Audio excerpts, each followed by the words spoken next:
Buenas noches. En este martes, en el que hemos conocido que el Tribunal Supremo ha confirmado la inhabilitación del exalcalde de Arona, Alberto González Alayón, y 6 de sus exconcejales, así como a varios funcionarios municipales. Solo a uno de ellos le han rebajado la pena y es porque ha prescrito, no porque no lo hiciera. Una de las piezas del denominado caso Arona, que tenía más imputado que un lunes de carnaval en el platillo volante y cuya sentencia hemos conocido esta tarde. Al exalcalde le siguen condenando a 17 años de inhabilitación y eso me da que al hombre le da lo mismo. Tal es así que el exalcalde no presentó ni recurso, no fuera a ser que lo condenaran a prisión o algo más, y se quedó quieto, sin recurrir. Al resto, a pocos les han cambiado la condena. Por ejemplo, al ex aparejador municipal Roberto Luis de Jiménez, la condena por cohecho pasa de 5 años de prisión a 3 años y 6 meses y se mantienen los 10 años de inhabilitación y los 700.000 euros de multa.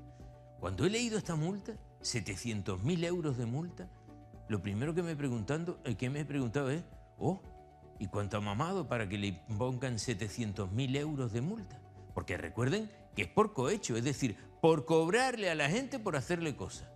Cuentan que estuvo años haciendo eso y que su tren de vida aumentó a ojos vistas de todo el mundo. Pagar una multa de 700.000 euros debe ser doloroso, ¿eh?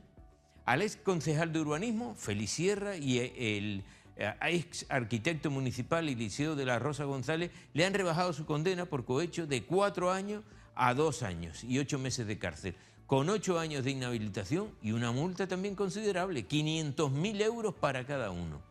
Para el empresario Arsenio Zamora Toledo, la pena pasa de 2 años a 1 año y 6 meses de cárcel, con 4 años y medio de inhabilitación y 250.000 euros, que también son perras, de multa. Y para el arquitecto Antonio Luis González Tolosa, de 2 años de cárcel a 1 año y unos 40.000 euros de multa. El único que ha salido ganando con este recurso ha sido el arquitecto Zenón Rodríguez Neri, al que se le anula por prescripción del delito la condena de 2 años de prisión por cohecho. Y hoy también hemos tenido nuestra dosis de estadística, otra vez como para avergonzarnos, pero como no lo hacen los que tienen la responsabilidad en esta materia, pues tendremos que exigirla, ¿no? Somos la comunidad de pobres y así estamos a la cabeza de la clasificación en aquellas regiones en las que la tasa de exclusión social se eleva por encima del 40% y solo se sitúa por detrás de Extremadura. En concreto, más de 840.000 personas residentes en Canarias, de los 2 millones de habitantes, prácticamente sin diferencias por sexo, se encuentran en riesgo de pobreza o exclusión social. El dato de pobreza sí que se ha reducido un 4,5 puntos, por lo que se han vuelto a alcanzar los datos que teníamos antes de la crisis. Sin embargo, sigue siendo un dato alarmante que el 30,5% de la población, lo que supone casi 10 puntos porcentuales por encima de la media nacional, y es el tercero más alto de todas las regiones, solo inferior al de Andalucía y Extremadura. Somos los campeones de España en número de personas que no pueden comprarse, por ejemplo, sus medicinas, los que no pueden comer carne o pescado cada 2 días, o los que no tienen dinero suficiente para mantener su casa. Y aparecer en esta clasificación debería ser motivo de preocupación e incluso de seguimiento, pues parece que ya de un tiempo a esta parte sus responsables se encogen de hombros ante la imposibilidad de hacer algo que se pueda ver. Hemos empezado hablando de corrupción y de condenas y hemos terminado haciéndolo de pobreza y exclusión social. Podríamos decir que son los 2 puntos más antagónicos de la manera de hacer política en estas islas, pero también son los exponentes de por dónde han ido los derroteros en las formas de gestionar lo público. Un exalcalde y unos exconcejales ayudados por unos funcionarios desconsiderados que hicieron de las cosas al servicio del ciudadano una red en provecho propio, y una parte de nuestra población a la que no le llegan recursos y no tienen ni los 40 céntimos que puede costarle una receta médica para un medicamento que le alivie el dolor. Qué vidas más diferentes, ¿eh? Pero de los 2 asuntos nos quedan ejemplos en el día a día, desgraciadamente. Ahora mismo hay una polémica porque un cantante de Operación Triunfo se negó a usar la palabra mariconés, que es una parte de la letra de una canción de Mecano, por entender que la palabra es homófona y que no quiere usarla. Entre eso y que la ministra de Igualdad quiere cambiarle al queso de tetilla por considerar también que el nombre es homófono, pues la verdad es que es como para pensar que estamos todos con un grado muy subido de gilipollez y que estamos dando pie a una sociedad de futuro bastante limitada. Ni juegan en la calle por los muchos temores que hay, ni a la piola porque lo consideran bruto e incluso abusador, ni a las canicas porque ya no las venden, ni al trompo porque eso está para Mario Bros Y así podríamos seguir. En una sociedad en la que cada día todo es más pacato. Ya nadie saluda, ni da los buenos días, ni se levanta en una guagua para que alguien mayor pueda ir sentado, y la educación es cada vez más rara. Con todo esto, reflexionen un poco. ¿Qué sociedad estamos gestando y preparando? A mí ya me da miedo hasta pensar en la respuesta. ¿Qué quiere que le diga? Buenas noches. Después de la reflexión de Pepe Moreno, vamos nosotros adelante en este programa de hoy. Denso, denso, denso. A Pepe Moreno le veremos en un instante, a las 10:30, entrevistando en Políticamente Incorrecto al presidente de la Cámara de Comercio de esta provincia. Nosotros tenemos aquí en este plató al portavoz, al máximo representante, después diré oficialmente su cargo, de sindicalistas de base. Ayer lo anunciamos, ya Comisiones Obreras había anticipado, no le gusta nada, ni un pelo, el acuerdo, el convenio de hostelería firmado por la patronal y por sindicalistas de base. Tampoco le gusta la Unión General de Trabajadores. Esa ha sido una de las noticias del día. Pero hoy ha habido otra noticia del día y nuevamente nos sitúa en Añasa. Por cierto, también invitados, representantes de los funcionarios de prisiones, que ayer vimos cómo estaban concentrados a las afueras de la Tenerife 2. Quieren una equiparación salarial igual que la de sus colegas que también dependen del Ministerio del Interior, en este caso de la Guardia Civil y de la Policía Nacional. Está todo preparado. Vamos a abrir algunas conexiones porque hay última hora también con el asunto de Añasa. Por ejemplo, lo que se producía hoy, el alcalde de Santa Cruz de Tenerife, veamos imágenes, nueva reunión de José Manuel Bermúdez con los vecinos, ha dado hoy la orden de retirar 2 millones de euros del ayuntamiento de las cuentas del Banco Santander, toda vez que esta entidad no ha respondido a la petición del consistorio para clarificar sus intenciones con respecto al eventual desahucio de vecinos en el barrio de Añasa. Pero no será la única entidad, también el Cabildo de Tenerife, en coordinación con el Ayuntamiento de Santa Cruz, ha iniciado los trámites para retirar 27 millones de euros del Banco Santander. ¿Queremos saber más sobre este asunto del Cabildo? Queremos saber más del Cabildo y ahora escucharemos las declaraciones. Cuando me digan mis compañeros que tenemos contacto con el Cabildo Insular, lo haremos. Esta noticia se dio a conocer, insistimos, hoy, tras una nueva reunión de seguimiento sobre las viviendas de Añasa, con la asistencia de representantes, los están viendo, representantes vecinales, afectados por la situación. Vamos a recordar que el alcalde remitió el pasado martes un escrito al Banco Santander y a las entidades Luri 6 SL y Altamira Asset Management SA, en las que le instaba a responder en 48 horas de sus intenciones sin que hasta el momento se haya recibido ninguna notificación formal al respecto. La representación vecinal ayer se fue ante la Fiscalía a presentar denuncia para que el Santander responda. Si no responde al Ayuntamiento, si no responde al Cabildo, si no responde al Gobierno de Canarias, tendrá que responder a la Fiscalía, cuanto menos. Bien, vamos por partes.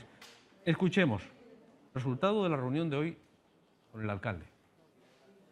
Que hoy he dado orden de retirar 2 millones de euros de las cuentas del Banco Santander del Ayuntamiento.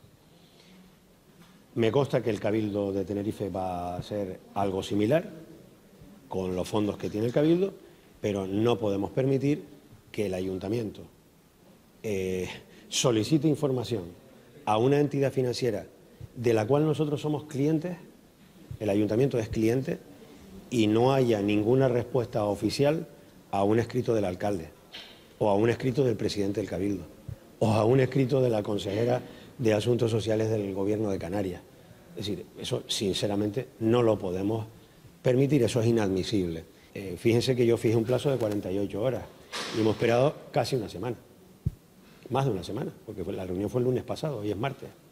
Si hay un fondo buitre o no hay un fondo buitre, nosotros no lo sabemos, porque quien está iniciando los desahucios y quien ha parado los contratos es Luri 6. Y es quien obra en el expediente, quien pidió este año en julio información al Gobierno de Canarias, es Luri 6. Y es a quien le contestó el Gobierno de Canarias. Para nosotros no existe otra. Bueno, ahora escucharemos a la directora del Instituto Canario de la Vivienda, que también estaba en esa reunión. Carlos Alonso es el presidente del Cabildo Insular de Tenerife. Acabamos de anunciar que el Cabildo decide retirar 27 millones de esta entidad, del Banco Santander. Señor Alonso, muy buenas noches. ¿Qué tal? Muy buenas noches. Gracias, buenas noches. Permítame disculparme por el atraco. Pero, en fin, es una noticia que ha surgido ahora mismo. 27 millones de euros que tiene depositado el Cabildo Insular de Tenerife para que responda al Santander. ¿Es la única manera que tiene de responder el Santander? ¿Cree usted? Bueno, vamos a ver. Nosotros lo que estamos haciendo es actuar de manera coordinada. Las tres administraciones que de alguna manera podemos influir en la decisión, fundamentalmente el Gobierno de Canarias, que es el titular o el que regula, digamos, esas viviendas, porque son viviendas bajo un régimen especial, son viviendas protegidas en régimen de alquiler, por tanto tiene una normativa que el propietario de esas viviendas tiene que cumplir. Digamos, el principal actor desde el punto de vista de la administración es el Gobierno de Canarias, pero obviamente tanto Ayuntamiento como Cabildo estamos interesados y estamos coordinadamente ejercitando acciones para lograr nuestro objetivo, y es que no haya desahucios y que se regularice la situación, porque uno de los problemas que existe es que no se están, como sabes, renovando los contratos de arrendamiento, ¿no? Ya. Entonces, el Ayuntamiento lo que ha hecho es intervenir en los desahucios, ha puesto en marcha el protocolo que tiene antidesahucios para paralizarlos, y de manera coordinada Ayuntamiento y Cabildo estamos presionando financieramente al Banco Santander, en el caso nuestro de Cabildo, al amparo, además de un acuerdo plenario de principio de este mandato que nos obliga a no trabajar con aquellas entidades que propician o favorecen o fomentan o facilitan desahucios a las personas que además por otro lado no tienen otra alternativa de vivienda, ¿no? Entonces ya lo que hicimos fue la semana pasada, insisto, de manera coordinada con el Ayuntamiento, remitir un escrito al Banco Santander solicitándole información sobre este asunto. Es un procedimiento habitual en el sentido, ya lo hemos practicado con otros bancos, en donde ante una información que tenemos respecto a actuación que consideramos que no es legítima por parte del banco, solicitamos información. Lo hicimos así con el banco y le anunciábamos que teníamos un acuerdo plenario que nos obligaba a retirar o dejar de trabajar comercialmente con el banco. No hemos recibido información por parte del banco, al igual que no han informado tampoco al Ayuntamiento ni al Gobierno de Canarias, y entonces ya como primera medida ya activa, digamos, ejecutiva, hemos retirado 27 millones de euros, bueno, lo haremos mañana, de fondos que el Cabildo tiene en tesorería, que normalmente distribuyen en todas las entidades financieras, con la manera que tenemos que gestionar nuestros fondos, ¿no? Y los hemos retirado al Banco Santander y los vamos a colocar en otras entidades. Estos son los Como fondos primera medida. Estos son los fondos que tenía el Cabildo en el Banco Santander. Estos son todos los fondos. No, tenemos alguna disposición más, pero que la hemos mantenido por cuestión de prudencia financiera, porque hay que mantener algunos saldos, porque hay digamos orden de cobros de algunos efectos, etc. Entonces, lo que hemos hecho es retirar el 70% de los fondos aproximadamente, pero si el banco sigue sin actuar, ya con más tiempo, en el sentido de más previsión, probablemente la semana que viene retiraremos todos los fondos, no solo del Cabildo, sino del conjunto de entidades dependientes del Cabildo. Si todas las empresas y organismos autónomos del Cabildo dejarán de trabajar con el Banco Santander. Una última cuestión, presidente. Ayer iban los vecinos, los representantes de los vecinos y vecinas, ante la Fiscalía a presentar esta denuncia para ver si el Banco Santander, al menos a través del fiscal, a través de la justicia, responde. Hablaban de fondos buitres. ¿Le consta a usted? Bueno, vamos a ver, es que el problema es que tenemos falta de información por parte del propio banco, pero los indicios que tenemos respecto a la forma que han tenido de actuar, ¿no?, en estas semanas, y es conocido, ¿no?, porque la noticia ha sido bastante difundida, ¿no?, por los medios de comunicación, pues es preocupante, ¿no?, y contraviniendo las reglas que tiene que cumplir el banco en relación con estas viviendas, que, como dije al principio, no son viviendas libres, sino son viviendas sometidas a un régimen especial de protección, son un régimen de alquiler, ¿no?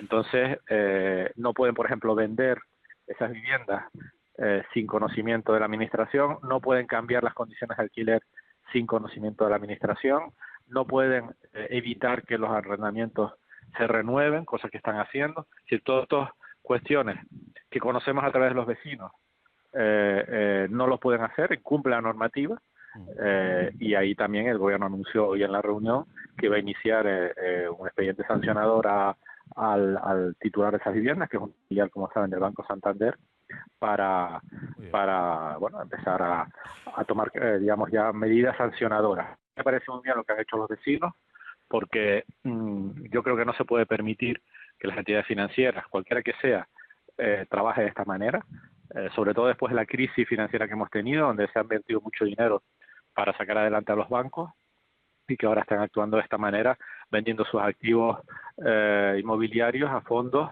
que no tienen ni cara, ni corazón, ni alma, ¿no? Y que al final se dedican a comercializar con un elemento tan importante como es la vivienda, ¿no? O sea que a mí me parece muy bien lo que han hecho los vecinos, y como ves, trabajando de manera coordinada y informando y estando muy cerca de la realidad de los vecinos y su preocupación, ¿no? Don Carlos Alonso, gracias por habernos atendido. Muy buenas noches, de verdad. Muy Gracias. bien, muchísimas gracias a ustedes, Enrique. Gracias. Buenas noches. Bueno, la directora del Instituto Canario de la Vivienda. Y ahora vamos a hablar con los vecinos porque hay última hora en Añasa. Insistimos, María del Pino León, la directora canaria del Instituto de la Vivienda, ha anunciado medidas por parte también del gobierno de la región. Vamos a pedir al Colegio de Notarios y Registradores de la Propiedad si efectivamente se ha producido la transmisión de las viviendas, y por tanto, porque además la vivienda protegida, que lo es esta, no puede ser transmitida, ningún notario puede dar el visto bueno a una escritura de compraventa, ni ningún registrador de la propiedad inscribirla, la transmisión de la propiedad, sin estar autorizadas previamente por la administración competente, que somos nosotros, ¿no? Y nos volveremos a dirigir a las entidades ya ejerciendo esa competencia, dándoles un plazo de 10 días establecido también en la ley de procedimiento, para que nos den la información que necesitamos, y en función de esa información pues ya se encuadran si procede, siempre velando por la presunción de inocencia también, que eso tiene que estar garantizado, pues si se han cometido algún tipo de infracción en materia de vivienda protegida. Hemos escuchado al alcalde, esta tarde la directora de la vivienda, Carlos Alonso, vía telefónica, última hora, otra última hora de esta tarde, martes 16 de octubre, nos comunican el desahucio de una mujer con un menor de edad en Añasa, calle Altar, parcelas I7, portal 5. Son del Banco Santander y Luri 6. Continúan desahuciando a familias vulnerables a pesar de las reiteradas peticiones de paralización. Es parte del texto que nos acaba de llegar de última hora. Activista antidesahucios, Inma Évora, buenas noches. Buenas noches. ¿Me puede verificar esta información? Sí, bueno, pues esta información es cierta. Hay una orden de lanzamiento, a mí me llega a última hora y bueno, le llega a todos los vecinos, me la hacen llegar a mí y lo verificamos, ¿no? Y claro, mañana es un día, los juzgados abren a las 9 de la mañana, ¿no? Entonces, bueno, pues al final esta mujer no tiene un menor, tiene dos. O sea, yo he estado hablando con ella por teléfono hace un rato, es una pareja, tienen dos menores, llevan desde el año 2016 en estas viviendas con el contrato de arrendamiento, tienen 430 euros de ingresos de la unidad familiar, o sea, los dos están parados, y pagan 315 euros de renta, ¿vale? Agua y luz aparte. Entonces, bueno, evidentemente pues no llegan para pagar la renta ni de broma, para comer y para el resto de gastos comunes, ¿no? Y bueno, a mí me parece ya que lo de Santander es una tomadura de pelo a estas alturas, o sea, después de todas los requerimientos de las administraciones públicas, o sea, de la llamada al diálogo, lo primero, ¿no? Porque siempre hay que llamar al diálogo, primero verificar la información, saber cuál es la actitud del banco frente a esos rumores, ¿no? Si esto es cierto, si no es cierto, pero es que han dado la callada por respuesta.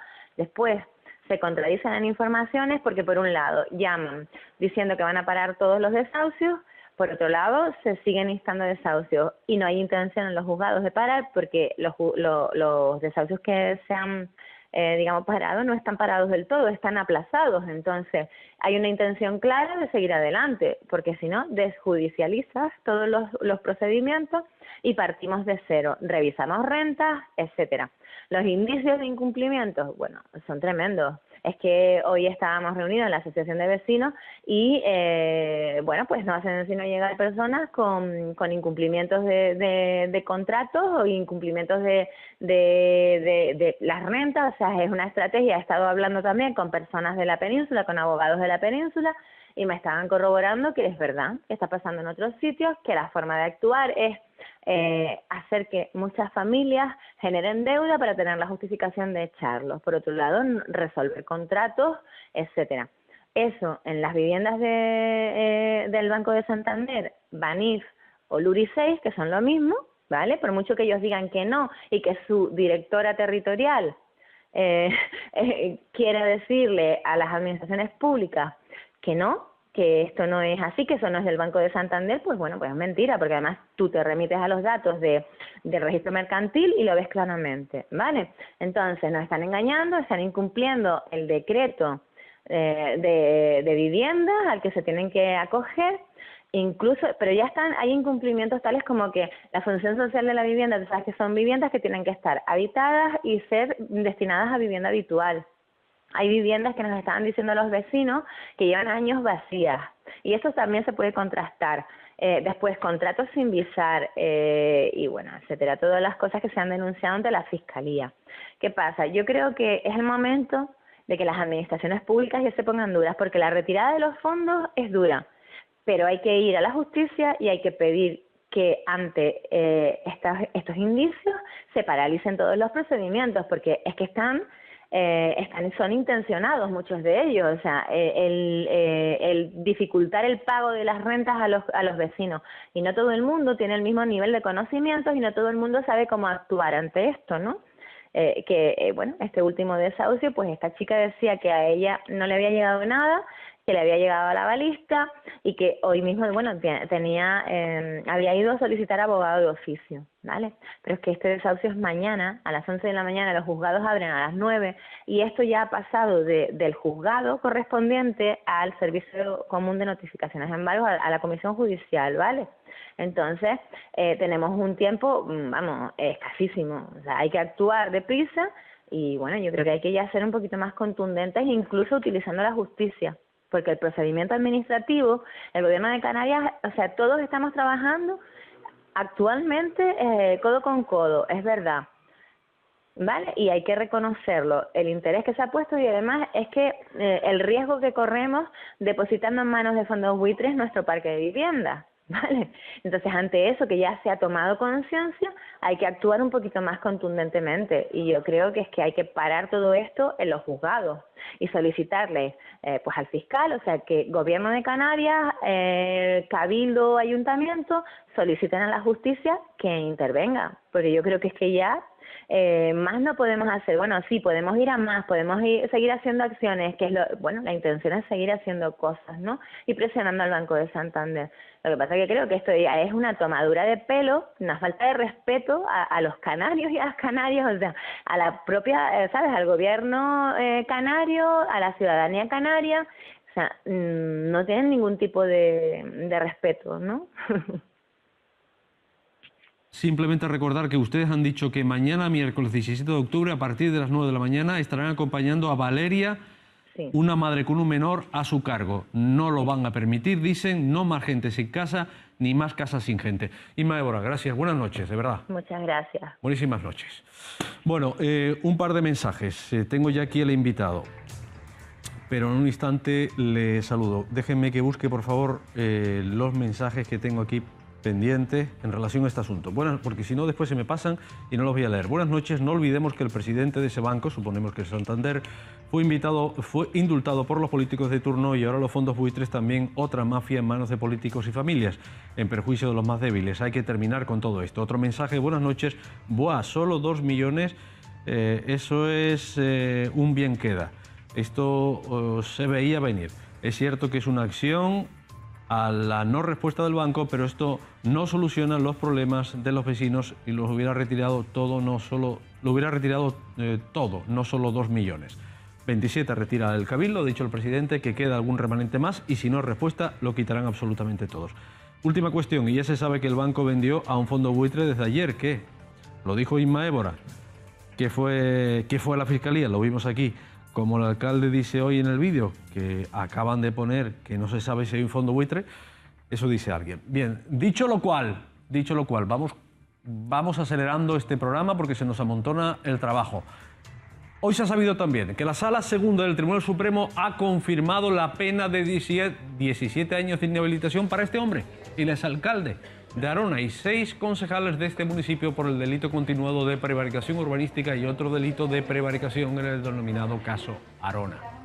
El Supremo ha reducido las penas de prisión impuestas en la misma causa por delito de cohecho a otros 5 encausados, acusados ya, al estimar la alegación que sus defensas de que se había aplicado una reforma del Código Penal que no estaba aún en vigor en el momento de los hechos. No obstante, les mantiene a los 5 la cuantía de las multas que tendrían que abonar de entre 40.000 y 700.000 euros.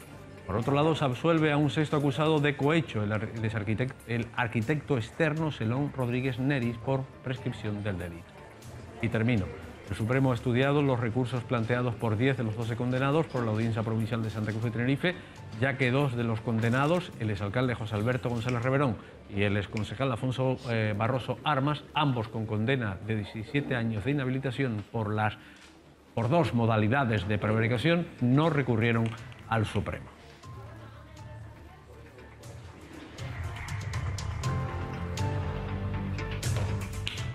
Vamos a entrar ya en el terreno del convenio de hostelería, pero antes esta historia. Los trabajadores del hotel Dania Par de Puerto de la Cruz se concentraban de esta manera, esta mañana, en las puertas de su establecimiento, que ayer cesó su actividad de explotación hotelera. Ahora la situación de los 54 trabajadores del hotel es incierta, ya que la empresa Elegance, que los subrogó 5 años atrás, terminó su contrato y les comunicó por carta a sus empleados que iban a ser subrogados por la empresa anterior, Valle Orotava, algo que no se ha producido, según dicen, porque al parecer esta empresa ya no quiere un establecimiento hotelero. Estos trabajadores que ven no tienen siquiera una carta de despido, con lo cual deben presentarse en su puesto de trabajo y no pueden solicitar de momento el paro. El tema comienza hace ya un par de años cuando la empresa entra en un concurso de acreedores y eran Trianflor, eran los 2 centros de trabajo y se divide. Uno se quedan con Trianflor y otro pasa a una explotación hotelera que se llama Elegant. Elegant acaba ayer sus 5 años de explotación hotelera y le manda el día 23 de septiembre una carta a los trabajadores donde se les dice que a partir del día 15 no van a continuar. Y a su vez les manda el día 13 de septiembre una carta a Valle Orotava, que es la empresa propietaria del inmueble y de la explotación, entendemos nosotros, donde tienen que pasar subrogados los trabajadores. Bueno, pues esta empresa le dice que no tiene actividad en el sector y que no se hace responsable los trabajadores. Ellos no saben a quién deben pedirle cuenta, qué va a pasar con ellos después del día del cierre del hotel y demás. Se encuentran ahora mismo en la calle esperando que alguien les dé instrucciones, porque realmente alguien se tiene que... se supone que es la empresa que los tiene contratados la que les debe liquidar y demás, ¿no? Pero en el contrato pone que tienen derecho a ser subrogados por la empresa principal.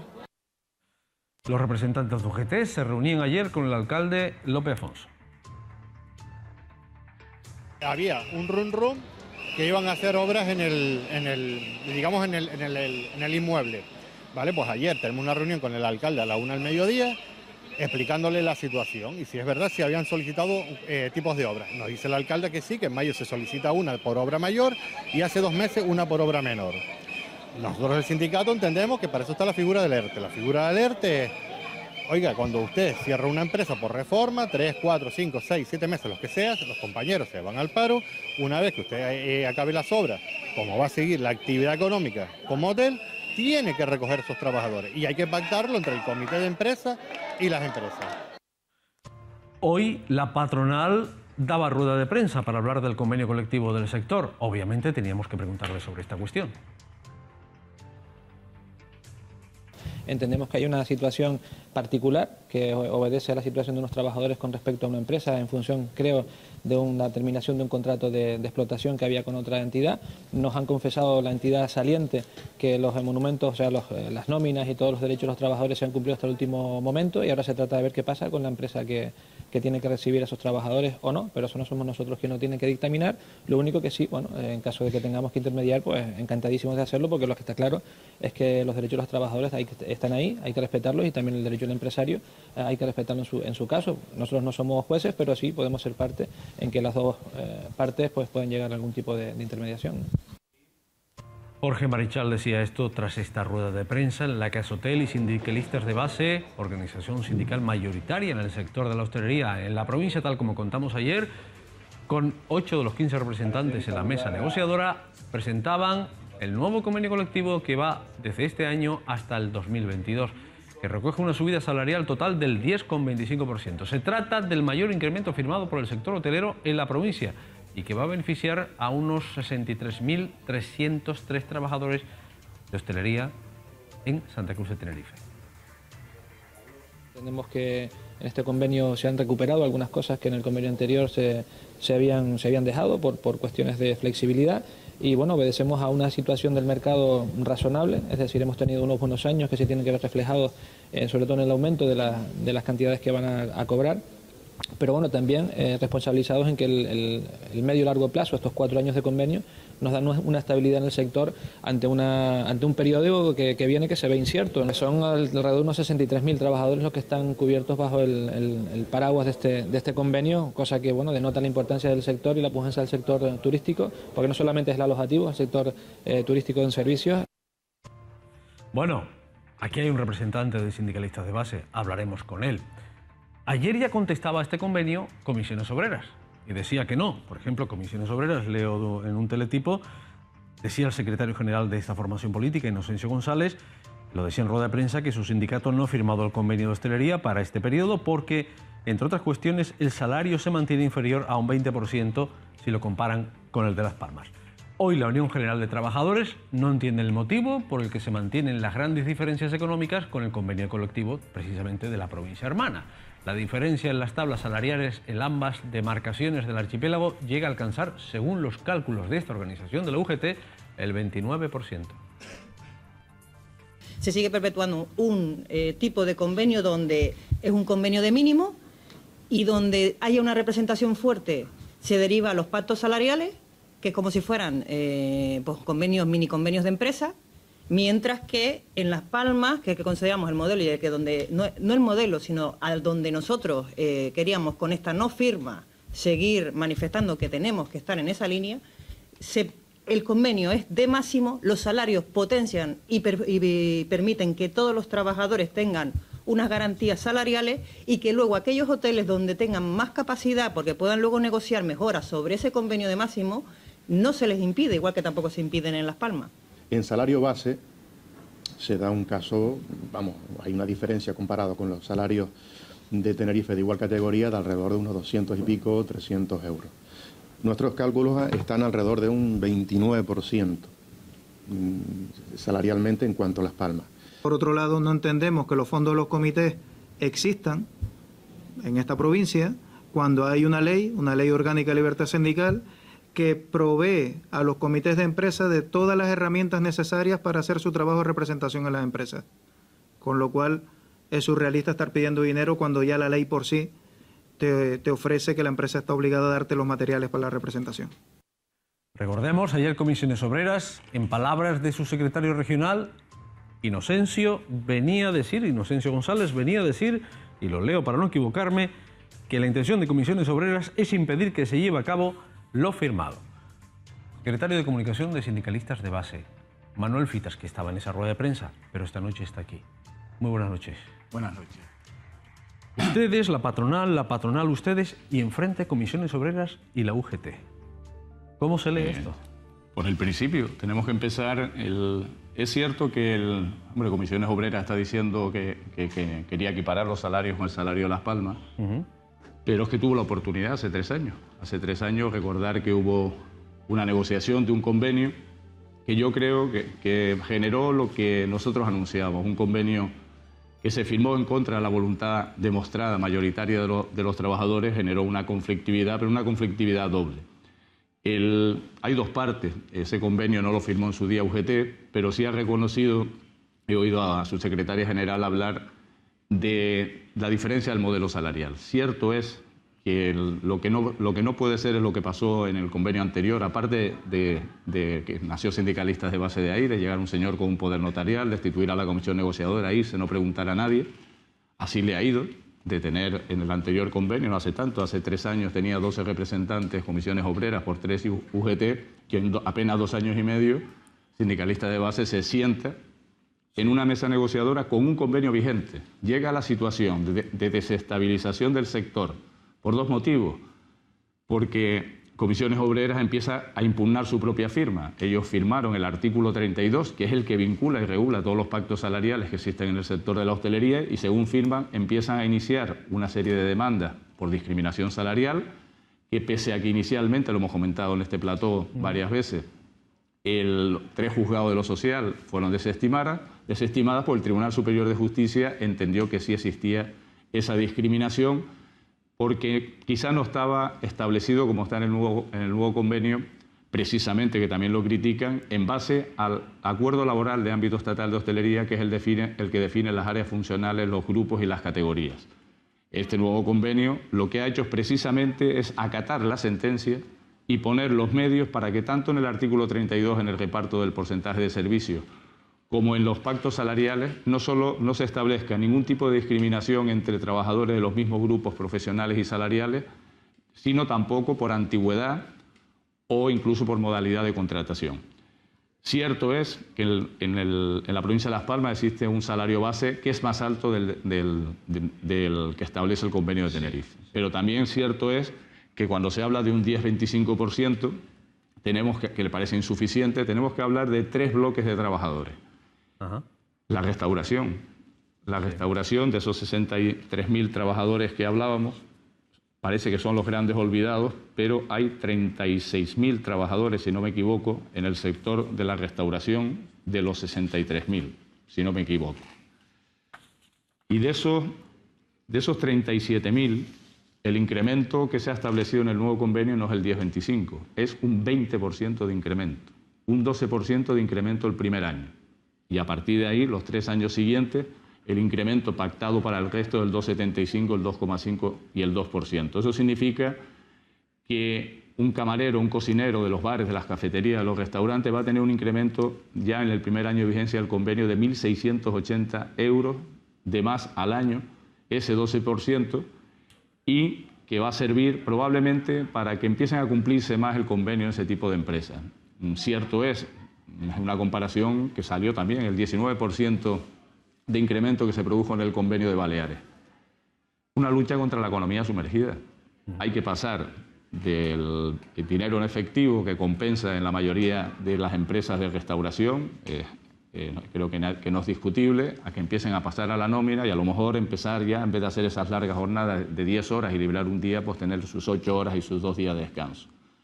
Luego hay un colectivo que está bajo el paraguas de los pactos salariales, que esos son los que tienen ese incremento del 10-25%, que lo que hay que ver es que Comisiones Obreras, hombre, la línea recta pues debe ser la que se debe llevar, pero hay que recordar que los 6 años de mayor incremento del turismo en Canarias han sido de 2012 a 2018. Pues la subida de los 2 últimos convenios firmados por Comisiones Obreras ha sido del 6,6 en 6 años, el 1,1% de media anual.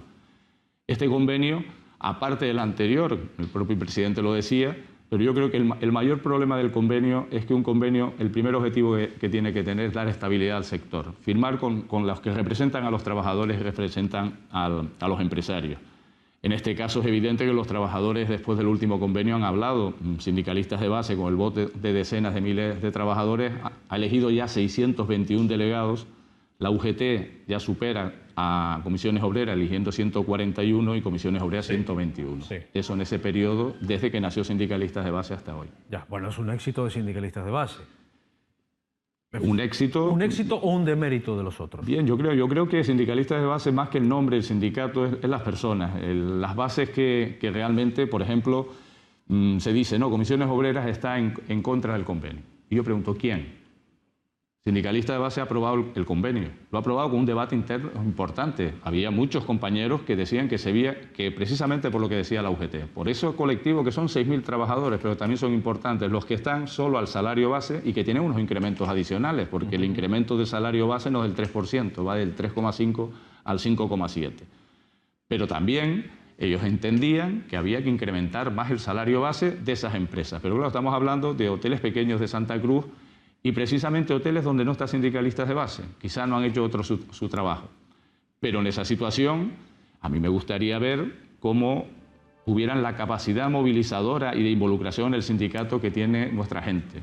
441 delegados y afiliados en una asamblea, votando de forma libre, secreta, y 303 votaron a favor de la firma y 141 votaron que no. En voto libre, secreto. Aquí no viene nadie con un poder notarial de Madrid a firmar un convenio e irse. Y que me diga qué diferencia hay de este convenio que hemos firmado, que son todo avances, que si quieres después los vamos desglosando con lo que firmaron ellos, que fue retroceso, inestabilidad e infidelidad con la otra parte, porque no se puede firmar un convenio firmando el contenido del artículo 32 y al día siguiente empezar a encadenar una serie de demandas que, bueno, pues nos ha llevado a adaptar el nuevo convenio, pero ahora no les gusta, porque precisamente lo que hemos hecho es corregir los errores que tenía el convenio, adaptarlos al acuerdo estatal de hostelería, que los grupos profesionales coincidan con los grupos salariales del acuerdo marco, y eso hablan de que se mantiene la discriminación. Pues precisamente lo que se está poniendo los mecanismos para que no haya ningún pacto salarial que vuelva a ser considerado discriminatorio por los juzgados. Mira, anoche lo hablamos aquí en la tertulia, se lo preguntaba Jorge Betancourt. ¿Por qué tenemos en Canarias, ya sé que es una potestad que tienen las provincias, pero por qué tenemos dos convenios colectivos en las dos provincias? Uno por provincia, vaya. Nosotros hemos intentado, desde otras siglas, cuando yo era el secretario general de ambas provincias, de Canarias. Estaba usted en Comisiones Obreras. Efectivamente. Bien. Hicimos... ¿Sale usted de Comisiones Obreras con cajas destempladas? ¿O la echan? ¿O cómo fue? Bueno, al final nos tuvimos que ir por este convenio. Pero nosotros estábamos luchando por devolver Comisiones Obreras, porque esto no es Comisiones Obreras, esto es otra cosa. Algunos compañeros nuestros dicen que Comisiones Obreras somos nosotros que le hemos cambiado el nombre. El sindicato reivindicativo, participativo, de que tanta gente ha luchado por los derechos, ya no solo de los trabajadores, de los ciudadanos de este país, estos no los representan. Esto es otro modelo sindical que anteponen sus intereses y los del sindicato de los trabajadores, que toman las decisiones sin consultar a nadie, que salen calificando un convenio como nefasto, cuando lo que hay que ver punto por punto los avances que hay en este convenio. Es que no hay ni un retroceso. Entonces vamos a la... Perdona porque yo le metí esa morcilla.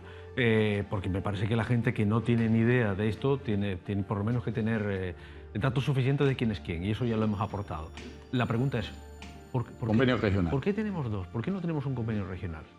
Pues el insularismo y de entrada, ¿por qué no hay una COE regional? La COE tiene una confederación regional, pero son dos COEs provinciales. Tenemos dos cámaras de comercio. Exacto. Bueno, tenemos tres. Exacto. Es algo que ha sido de la propia patronal, que nunca han querido ni hemos conseguido, porque hemos conseguido que los convenios cada vez se parecieran más, con el único problema que hay, porque si cogemos los convenios son muy parecidos del último que firmamos desde la mayoría de comisiones obreras en la provincia de Las Palmas.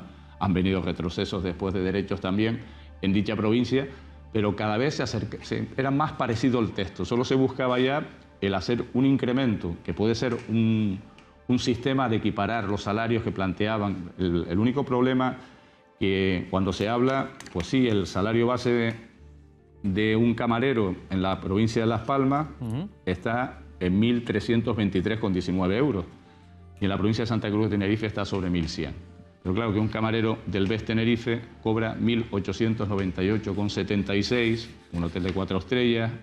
Un camarero del hotel Costa de Palas cobra 1.676. Un camarero del Conquistador 1.722. Hay un debate complicado en el sentido de lo que podía ser una equiparación salarial de los salarios con la provincia de Las Palmas. Sí. Todos estos 14.000, 16.000 trabajadores, los empresarios que tienen esos trabajadores, desde luego sería un acuerdo buenísimo, porque todas las nuevas contrataciones empezarían a cobrar mucho menos. Pero si nuestra gente de 45, 50 años, ya con 20, 30 años de antigüedad, muchos de ellos, el camarero que entra nuevo empieza a cobrar 500 euros menos al mes, son 6.000 euros, un 30% de cotización, 9.000 euros menos, en 4 años han amortizado la indemnización.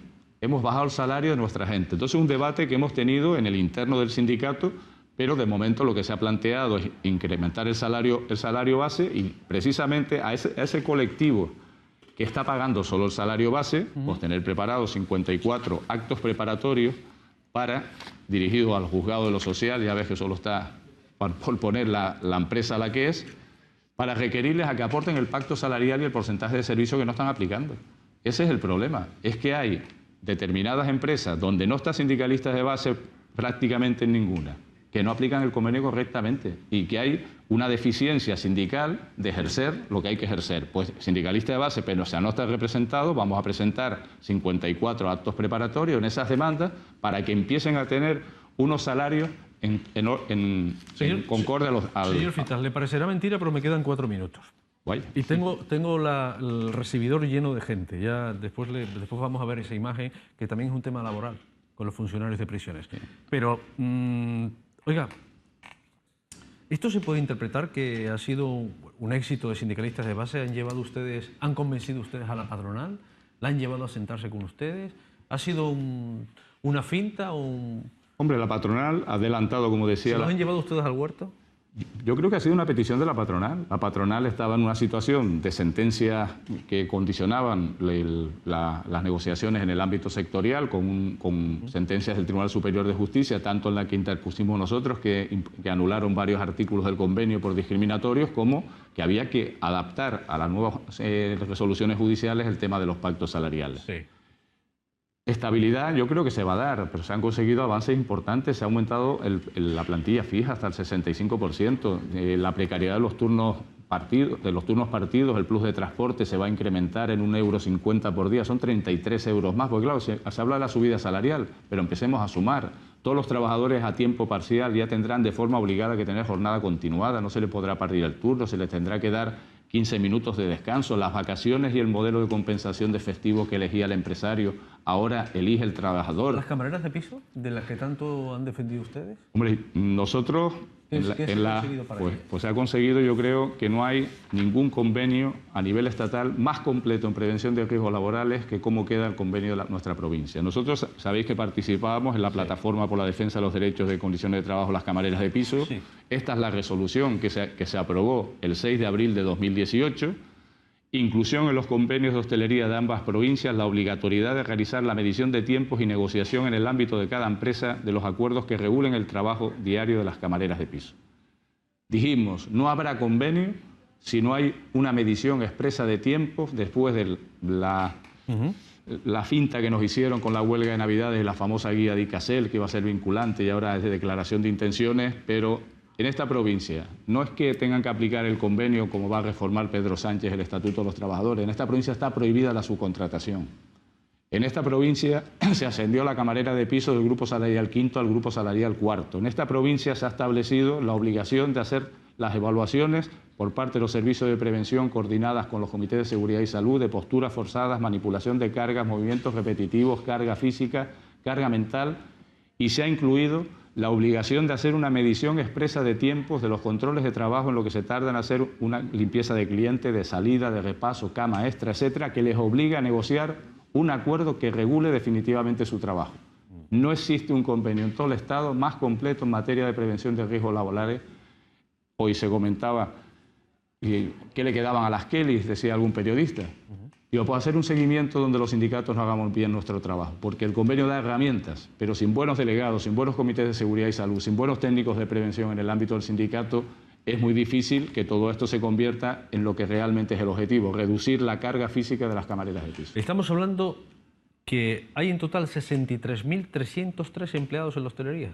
Esos son los datos. Yo hoy me corrigieron, hablaba siempre de 50.000, pero es el dato de la patronal. Es el comunicado que da la patronal, que habla de 63.000 y que los divide... Es el sector que más trabajo da. Evidentemente. Obviamente. Motor de la economía y importante que... Bien. ¿Esos 63.303 trabajadores ya pueden acceder al convenio? ¿Pueden leer el convenio? Hombre, el convenio... Se va a colgar, lo van a ver. El convenio ya está en nuestra web, ya está circulando, tiene el texto y encima tiene algo importante, que es que a diferencia de otros convenios que hay que esperar a que se publique en el boletín oficial de la provincia, este convenio dice que se tiene que aplicar desde el momento de su firma. Eso sí, aquel que no está asociado a ninguna de las patronales firmantes puede decir que no es oficial hasta que se publique en el boletín. Desde luego también hay otro pues, pequeño disparate de poner el ventilador de comisiones obreras. Este convenio no pasará el filtro. ¿El filtro qué filtro? La Dirección General de Trabajo, previo informe de la Inspección de Trabajo, tiene la obligación de publicar el convenio en el boletín y si alguno entiende que hay alguna irregularidad, pues tiene su derecho a impugnar, como se hizo por nuestra parte, pero desde luego yo creo que lo que les queda al pataleo y después que no hablen, porque esto yo creo que es importante, porque hoy se lo saqué en la rueda de prensa una carta del presidente de la patronal del 13 de agosto de 2015. A ver, por último. La supresión de los fondos a los comités de empresas partió del propio sindicato Comisiones Obreras, que nos ha dicho que el próximo mes de septiembre harán públicos los resultados de un informe de auditoría que han encargado sobre dichos fondos, y algunos comités tendrán que dar cuenta del uso indebido de dicho dinero, que no se ha empleado para lo que dicen que lo empleaban. El tiempo y quizá los tribunales dirá quién tiene la razón. No son fondos de los comités, son fondos de los trabajadores. El 90-95% va destinado a ayudas escolares, a cestas de Navidad. Lo dirigen, ahora va a ser conjuntamente, y quedó claro. Aquí no hubo nada, sino el intento de utilizar el convenio de hostelería en una guerra interna para romper, como se rompió, Comisiones Obreras, para forzar nuestra salida, y por lo tanto se le dijo, una vez que había terminado la negociación, al presidente que como no había partido la patronal y había quedado claro que ni el tiempo ni los tribunales les dio la razón, eso que se había quitado tenía que volver, y por eso volvió. Y son fondos de atenciones sociales que efectivamente estamos hablando de 8 a 12.000 euros anuales, que es dinero de los trabajadores y para los trabajadores. Manuel Fita, buenas noches. Gracias por haber estado aquí. Seguimos hablando con trabajadores, con funcionarios. Ayer les vimos manifestarse a las puertas de la Tenerife 2. Hay un nutrido grupo, una representación. 2 de sus portavoces estarán sentados en esta mesa, el resto en el hall. Les veremos. Contamos también muchas más cosas. Y en Políticamente Incorrecto, Pepe Moreno con el presidente de la Cámara de Comercio.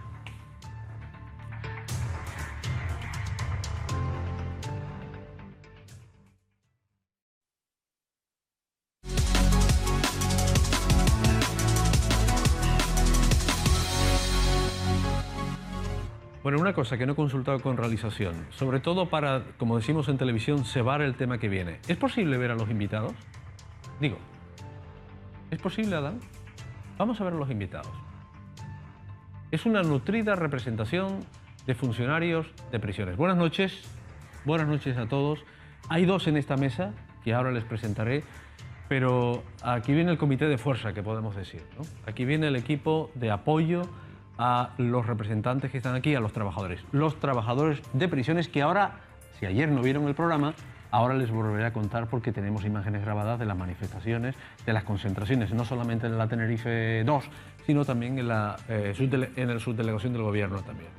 Bien, pero antes una cuestión. Iberia Express aumentará este invierno un 11% las plazas aéreas entre Canarias y Madrid, hasta un total de 116 frecuencias semanales, con precios que van desde los 34 euros por trayecto de ida y vuelta a 19 euros para residentes. Tal y como ha explicado hoy en esta conferencia de prensa, en este encuentro con los periodistas, el CEO de la compañía, Fernando Candela. Dentro de 2 fines de semana, cuando comienza la temporada de invierno, pondremos en el mercado entre Madrid y Canarias un 11% más de asientos que el año pasado. Con este desglose de frecuencias y asientos que veis aquí por ruta, en el caso de Tenerife, isla en la que nos encontramos y que nos ocupa, pasaremos de 43 frecuencias semanales a 46 frecuencias semanales. Cuando decimos una frecuencia semanal es un vuelo de ida y vuelta. ¿De acuerdo? Entonces, lo que nosotros en la industria llamamos los 43 séptimos o los 46 séptimos.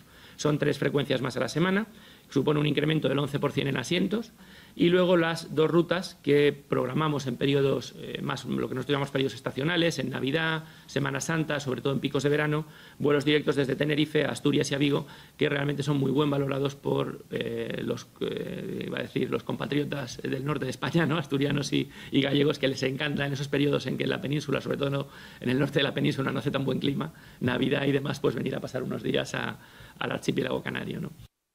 Y ahora de mar y tierra nos llega esta información. El Centro Internacional de Ferias y Congresos, el recinto ferial, será sede del 9º Congreso Nacional de Apicultura. Una cita que va a reunir no solo al sector, sino a técnicos e investigadores mundiales. ¿Cuándo? La próxima semana. Pues sí, Enrique, 9º Concurso Nacional de Apicultura que va a tener lugar en Santa Cruz de Tenerife los días 25, 26 y 27 de octubre. ¿No es así, consejero? Bienvenido. Efectivamente. el 25, 26 y 27 será el Congreso Nacional de Apicultura. Estamos hablando que es un congreso de interés pues para todo el sector. Estamos hablando de que Tenerife ha sido pues la elegida en este caso para ser digamos, el lugar donde se va a celebrar el dicho congreso. Bueno, y lo que esperamos es que sea un congreso pues en el que ese conocimiento de esos grandes ponentes que vienen pues se pueda transferir al sector de una forma clara, pues para aumentar la competitividad del mismo. Tenemos un sector apícola en Tenerife muy potente, muy importante, con mieles únicas, con mieles con denominación de origen, con mieles de flora que no existen en otras partes, con unas características especiales, con un gran trabajo por parte de la Casa de la Miel durante estos 20 y tantos años. Y bueno, y yo creo que todo eso va a ayudar a que con el trabajo de Apiten y con la ayuda del Gobierno de Canarias pues sea un gran congreso. 3 días, 3 jornadas que reunirán no solamente a apicultores, sino amantes de la apicultura, a investigadores, a técnicos, bueno, hablando y bueno, dando a conocer no solamente la miel, sino otras cosas, ¿verdad? Sí, claro, estamos hablando también de la polinización, estamos hablando de la importancia que tiene la misma en el aspecto ambiental, ¿no? En el sector primario es fundamental, si no hay abejas no hay polinización, si no hay polinización no hay fruto, vamos. Por tanto, yo creo que eso es un aspecto que muchas veces nos olvidamos de lo beneficioso que es la miel. Y bueno, y es uno de los lemas del Congreso, ¿no? Por tanto, bueno, seguiremos con ese trabajo, no solamente en el aspecto puro y duro, digamos, del sector, un sector económico que impulsa, sino también un sector que ayuda pues a equilibrar ese desarrollo sostenible y ese equilibrio ambiental necesario para la isla. Gracias, consejero, y enhorabuena por lograr conseguir que el Congreso IX, Congreso Nacional de Apicultura, se dé aquí este mes en Santa Cruz de Tenerife. Gracias. Gracias a ustedes. Gracias, Vanessa. Recordemos estas imágenes que ya emitimos ayer. Funcionarios de prisiones destinados en la cárcel Tenerife 2 se sumaban al movimiento a nivel nacional denominado Tu abandono me puede matar, que pretende exigir mejoras salariales y laborales efectivas para este colectivo ante el Gobierno del Estado. Por ello, los representantes de esta plataforma montaban una acampada ante el centro penitenciario del Rosario. Pero no se quedaron ahí, también fueron hasta la delegación del Gobierno. ¿Qué le estamos viendo? Protestas puntuales ante la subdelegación, la de Santa Cruz de Tenerife. Los trabajadores recuerdan que pertenecen al mismo órgano administrativo que la Policía Nacional y la Guardia Civil. Y ahí está el quid de la cuestión que vamos a intentar desvelar más, arrojar más luz esta noche. Y hoy nos acompañan un buen nutrido grupo de trabajadores, de profesionales de los centros penitenciarios. Y cuando hablo de los centros penitenciarios me refiero al que lleva ahora, la Tenerife 1 se llama el SIS, Mercedes Pinto, y la Tenerife 2, por supuesto. Bueno, tengo a mi derecha a Sara Cubas, funcionaria, a Javier Afonso, funcionario, y a todos ellos que tienen nombre, apellido de papá y de mamá, a los que le agradecemos que vengan. ¿Quedó alguno en casa? Alguno digo queda. Hay que descansar, que mañana hay que trabajar. Bien, pues bueno, que queden todos retratados, que han tenido ganas de... Bueno, han venido a apoyarles, Y ahí está el quid de la cuestión, Sara, decía yo. ¿La misma categoría profesional que, al menos los mismos salarios que la Guardia Civil y que la Policía Nacional? Sí, bueno, creo que eso es parte de este movimiento que estamos realizando porque es verdad que creo que es básico que dignifiquemos la profesión y una manera, creo que fundamental para dignificarla es que se reconozca el trabajo que hacemos y que como mínimo podamos tener la misma subida salarial que el resto de compañeros de ministerio. Ya. Hablo de dignificar porque creo que es la palabra que más representa el momento en el que estamos ahora. Tenemos muchísimas carencias a nivel de visualización en la sociedad. Tenemos muchísimas carencias de personal, tenemos muchísimas carencias de tema de un protocolo de agresiones y sobre todo eso, tenemos el olvido del Ministerio y el olvido yo creo que prácticamente de toda la sociedad. Javier, porque el Ministerio llega a un acuerdo con los funcionarios policiales, con la Guardia Civil y la Policía Nacional, que era subir. Bueno, hubo bastantes reivindicaciones, bastantes manifestaciones a nivel nacional, en la época sobre todo del anterior gobierno, y finalmente se cristaliza con una subida de sueldo. Ellos dependen del Ministerio del Interior. ¿Ustedes también dependen del Ministerio? Nosotros dependemos del mismo Ministerio y realizamos una labor complementaria a la que realiza la Guardia Civil. La Guardia Civil, la Policía Nacional, llevan a cabo una labor conocida por todo el mundo y reconocida, pero es la gente que estos cuerpos llevan a presencia del juez. Esa gente acaba con nosotros. Somos nosotros que llevamos a cabo nuestra labor de reeducación y reinserción durante meses y años Y sin embargo nosotros no estamos siendo reconocidos en la justa medida que están siendo reconocidos la Policía, Guardia Civil y otros medios nacionales y autonómicos. Pero vamos a ver, para que la gente lo tenga claro, ustedes no son policías. O sea, no tienen esa categoría. Efectivamente, no somos policías, y es más, es otra de las reivindicaciones que aquí creo que es importantísimo nombrar, es el tema de autoridad. No somos ni siquiera autoridad. Dentro de la prisión trabajan maestros y trabajan otros profesionales que sí tienen la condición de autoridad. Cuando nosotros somos los que pasamos 24 horas con ellos, los que tenemos que convivir día a día. Yo soy de aquí, yo si Dios quiere me jubilo aquí, y aquí hay gente que han cometido delitos que voy a tener que estar viendo 24 horas al día durante mis 20 o 30 años que me quedan de trabajo en la prisión. Y yo no soy autoridad. A mí me pasa cualquier cosa y yo ante el juez, si él quiere, puede considerarme autoridad, pero no lo dice en ningún lado. Somos clarísimamente el tercer eslabón de la cadena. Cuando se montan esas grandes intervenciones para detener a narcotraficantes, cuando pasan asesinatos brutales, esa gente no se volatiliza, esa gente va a algún lado. Tenemos que tener claro que somos el tercer eslabón de la cadena. Cuando nuestros compañeros de los cuerpos de guardias civiles y policías nacionales generan el trabajo que hacen y hacen un trabajo estupendo y se sacan de las calles personas con problemas mentales, personas enfermas y mala gente, van a algún lado. Y ese lado es el nuestro. Ese lado es lo que hay detrás de las prisiones. Ese lado es el lado tan desconocido para la sociedad, pero que por responsabilidad los políticos sí tendrían que conocer. Y por responsabilidad tendrían que saber que estamos allí haciendo una labor ejemplar. Prisiones en Canarias y en España es ejemplar en Europa. Ustedes me están diciendo que una de las reivindicaciones sería subirles la categoría, como por ejemplo, que tengan rango de autoridad. Eso por supuesto. Eso es lo mínimo que se puede esperar. Estamos en contacto con estas personas y tenemos que tener una seguridad.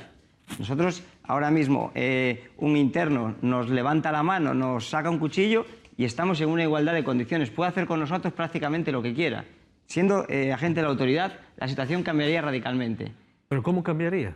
¿Cómo cambiaría? Pues nosotros, a la hora de afrontar un juicio, o sea, a nosotros nos agrede un interno y es una falta para el interno.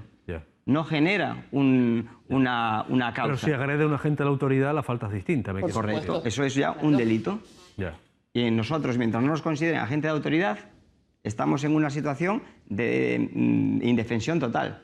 Ya no por la cantidad de poca gente que tenemos trabajando, que tenemos una falta de personal alarmante, que el gobierno lo sabe, lo reconoce, pero no lo ejerce. En Canarias faltan 180 funcionarios de prisiones que están dentro de las RPTs y que no están sacando. Y encima no estamos, lo que dice la compañera, somos agentes de la autoridad. Y entonces eso ya es... son como los mínimos, yo creo. Lo mínimo. A partir de ahí... que queremos que se entienda y que se comprenda, que es que nuestras herramientas es nuestra palabra. No tenemos armas, no tenemos nada con lo que defendernos. Es decir, no tenemos ni siquiera la categoría de autoridad para poder ir a ningún lado con ella. Esto no como las películas americanas. No, efectivamente. Vamos a ver, somos realistas y sabemos que esto no son las películas americanas, pero también es verdad que somos realistas y allí todas las personas que están conviviendo son toda gente que ha cometido delitos. Y cuando en una intervención van 20, 40, 50 especialistas con escudo, a esa persona luego va y la atiende un funcionario en la puerta. ¿Vale? Estamos hablando tristemente del caso del compañero de Guardia Civil de Granada, que está totalmente de actualidad. Esa persona va a ser detenida y con todo el mal que ha hecho va a pasar a nuestras manos porque somos el siguiente eslabón de la cadena. ¿Qué pasa? Que desaparece de la vía pública de la sociedad y ya nos olvidamos de él. No, hay gente que convive con él 24 horas al día y somos nosotros. La prisión está para reinsertar de nuevo a la sociedad, creo. Correcto. Claro, por eso, pero durante ese periodo, esa labor de reinserción que además hacemos sin formación en muchos de los casos, porque la formación que tenemos, Javi lo sabe y lo Yo llevo 18 todos. años en estas casas y debo tener 8 horas que me han ofrecido en 18 años para volver a ser capaz de hacer mi trabajo adecuadamente. No tenemos una promoción profesional, no tenemos preparación continua. Es que somos los olvidados. Te pones a hablar con la policía, Guardia Civil, tienen una serie de preparación física, una atención que a nosotros parece que no es. Nosotros somos la reeducación y la reinserción social del sentenciado. Pero usted, vamos a ver, me está diciendo que tus horas de formación en todo este periodo han sido 8 nada más. 8 y no sé si me estaré pasando. Nosotros no tenemos un protocolo. ¿Cuántos años llevas en el...? 18 años. 18, wow. He tenido un curso de un mes en Madrid después de haber estudiado una posición dura, mucho más dura. Pero no tenéis una formación para tratar, yo no digo que seáis psicólogos, pero para saber cómo tratar determinadas crisis, determinadas cuestiones. No, eso se aprende. Hay un equipo técnico. Eso se aprende capando. Efectivamente, como diría aquel. Eso al final te vuelves medio psicólogo, te vuelves medio trabajador social, te vuelves el punto de referencia de ellos con el exterior. Acabamos siendo unos terribles especialistas a través del día a día. Tú cuando entras vacío, después de haber estudiado una oposición, y te vas formando con el tiempo, con la experiencia, con el trato. Vale. Conociendo todo esto, concretemos entonces qué es lo que ustedes están pidiendo con estas concentraciones. ¿Equiparación salarial? No. Eso no lo arregla todo, ¿no? Esto surge, nuestro movimiento surge en Málaga. Unos compañeros que por fin despertaron y dijeron, lo que dice el lema, tu abandono nos puede matar. Sí. Estamos hablando del abandono del Ministerio, de la Secretaría General de Instituciones Penitenciarias. Nosotros llevamos muchos años realizando el trabajo en inferioridad de condiciones, sacando las castañas del fuego por rutina, y llega un momento que decimos, párate ahí, que ya estamos teniendo muchos problemas, está habiendo agresiones continuas. Esta semana en Melilla, 2 compañeros hospitalizados, otros 2 en Coruña, en Teixeiro. Entonces, ¿qué pedimos? Primero de todo, que nos den los medios, la formación, y a partir de ahí, que nos reconozcan todo esto y que nos lo compensen económicamente también, como han hecho con la Policía y Guardia Civil. Porque parece que como la Policía y Guardia Civil, que hacen una gran labor, es lo que se ve, lo que decía mi compañera, lo nuestro parece que está ahí oculto. Y no, ahí hay mucho trabajo detrás. Bueno, parece no. Está oculto. Está oculto completamente. Está oculto. Y es lo que queremos decir aquí, que nosotros existimos y que realizamos una labor, como dice el artículo 25 punto de la Constitución, de reeducación y reinserción, y luchamos por toda esa gente, intente salir para adelante. Pero con la gente que tenemos actualmente, repito, 180 funcionarios menos en Canarias de lo que mandan las RPTs y 3.400 a nivel nacional, aún así, día tras día sacamos nuestro trabajo y mejor lo sacaríamos con ese personal. Sara, por último, ibas a decir. No, es que claro, secundo totalmente lo que dice el compañero. El día a día que nosotros realizamos es un día a día en el que necesitamos un protocolo contra agresiones, en el que necesitamos una formación en defensa personal, en el que, nos guste o no, trabajamos con enfermos psiquiátricos que no están atendidos en las condiciones en los psiquiátricos penitenciarios que deberían existir y que no existen. Y es simplemente ver todas esas carencias que tenemos y llevarlas a la palestra. ¿Me estás diciendo que, por ejemplo, en Tenerife 2 hay internos que no deberían estar allí, pero están? Claro. Tenemos un módulo de enfermería que supuestamente está destinado para los casos en que alguno de los internos recae enfermo y tienen asistencia médica 24 horas, pero no está preparado para recibir un enfermo psiquiátrico. Ya. Un enfermo psiquiátrico, y aún así hay muchos. Y aún así hay. Muchos. Último vistazo a quienes les acompañan para darles las gracias por haber estado aquí, por haberse molestado y haber venido al plató del Día de Televisión de un día más.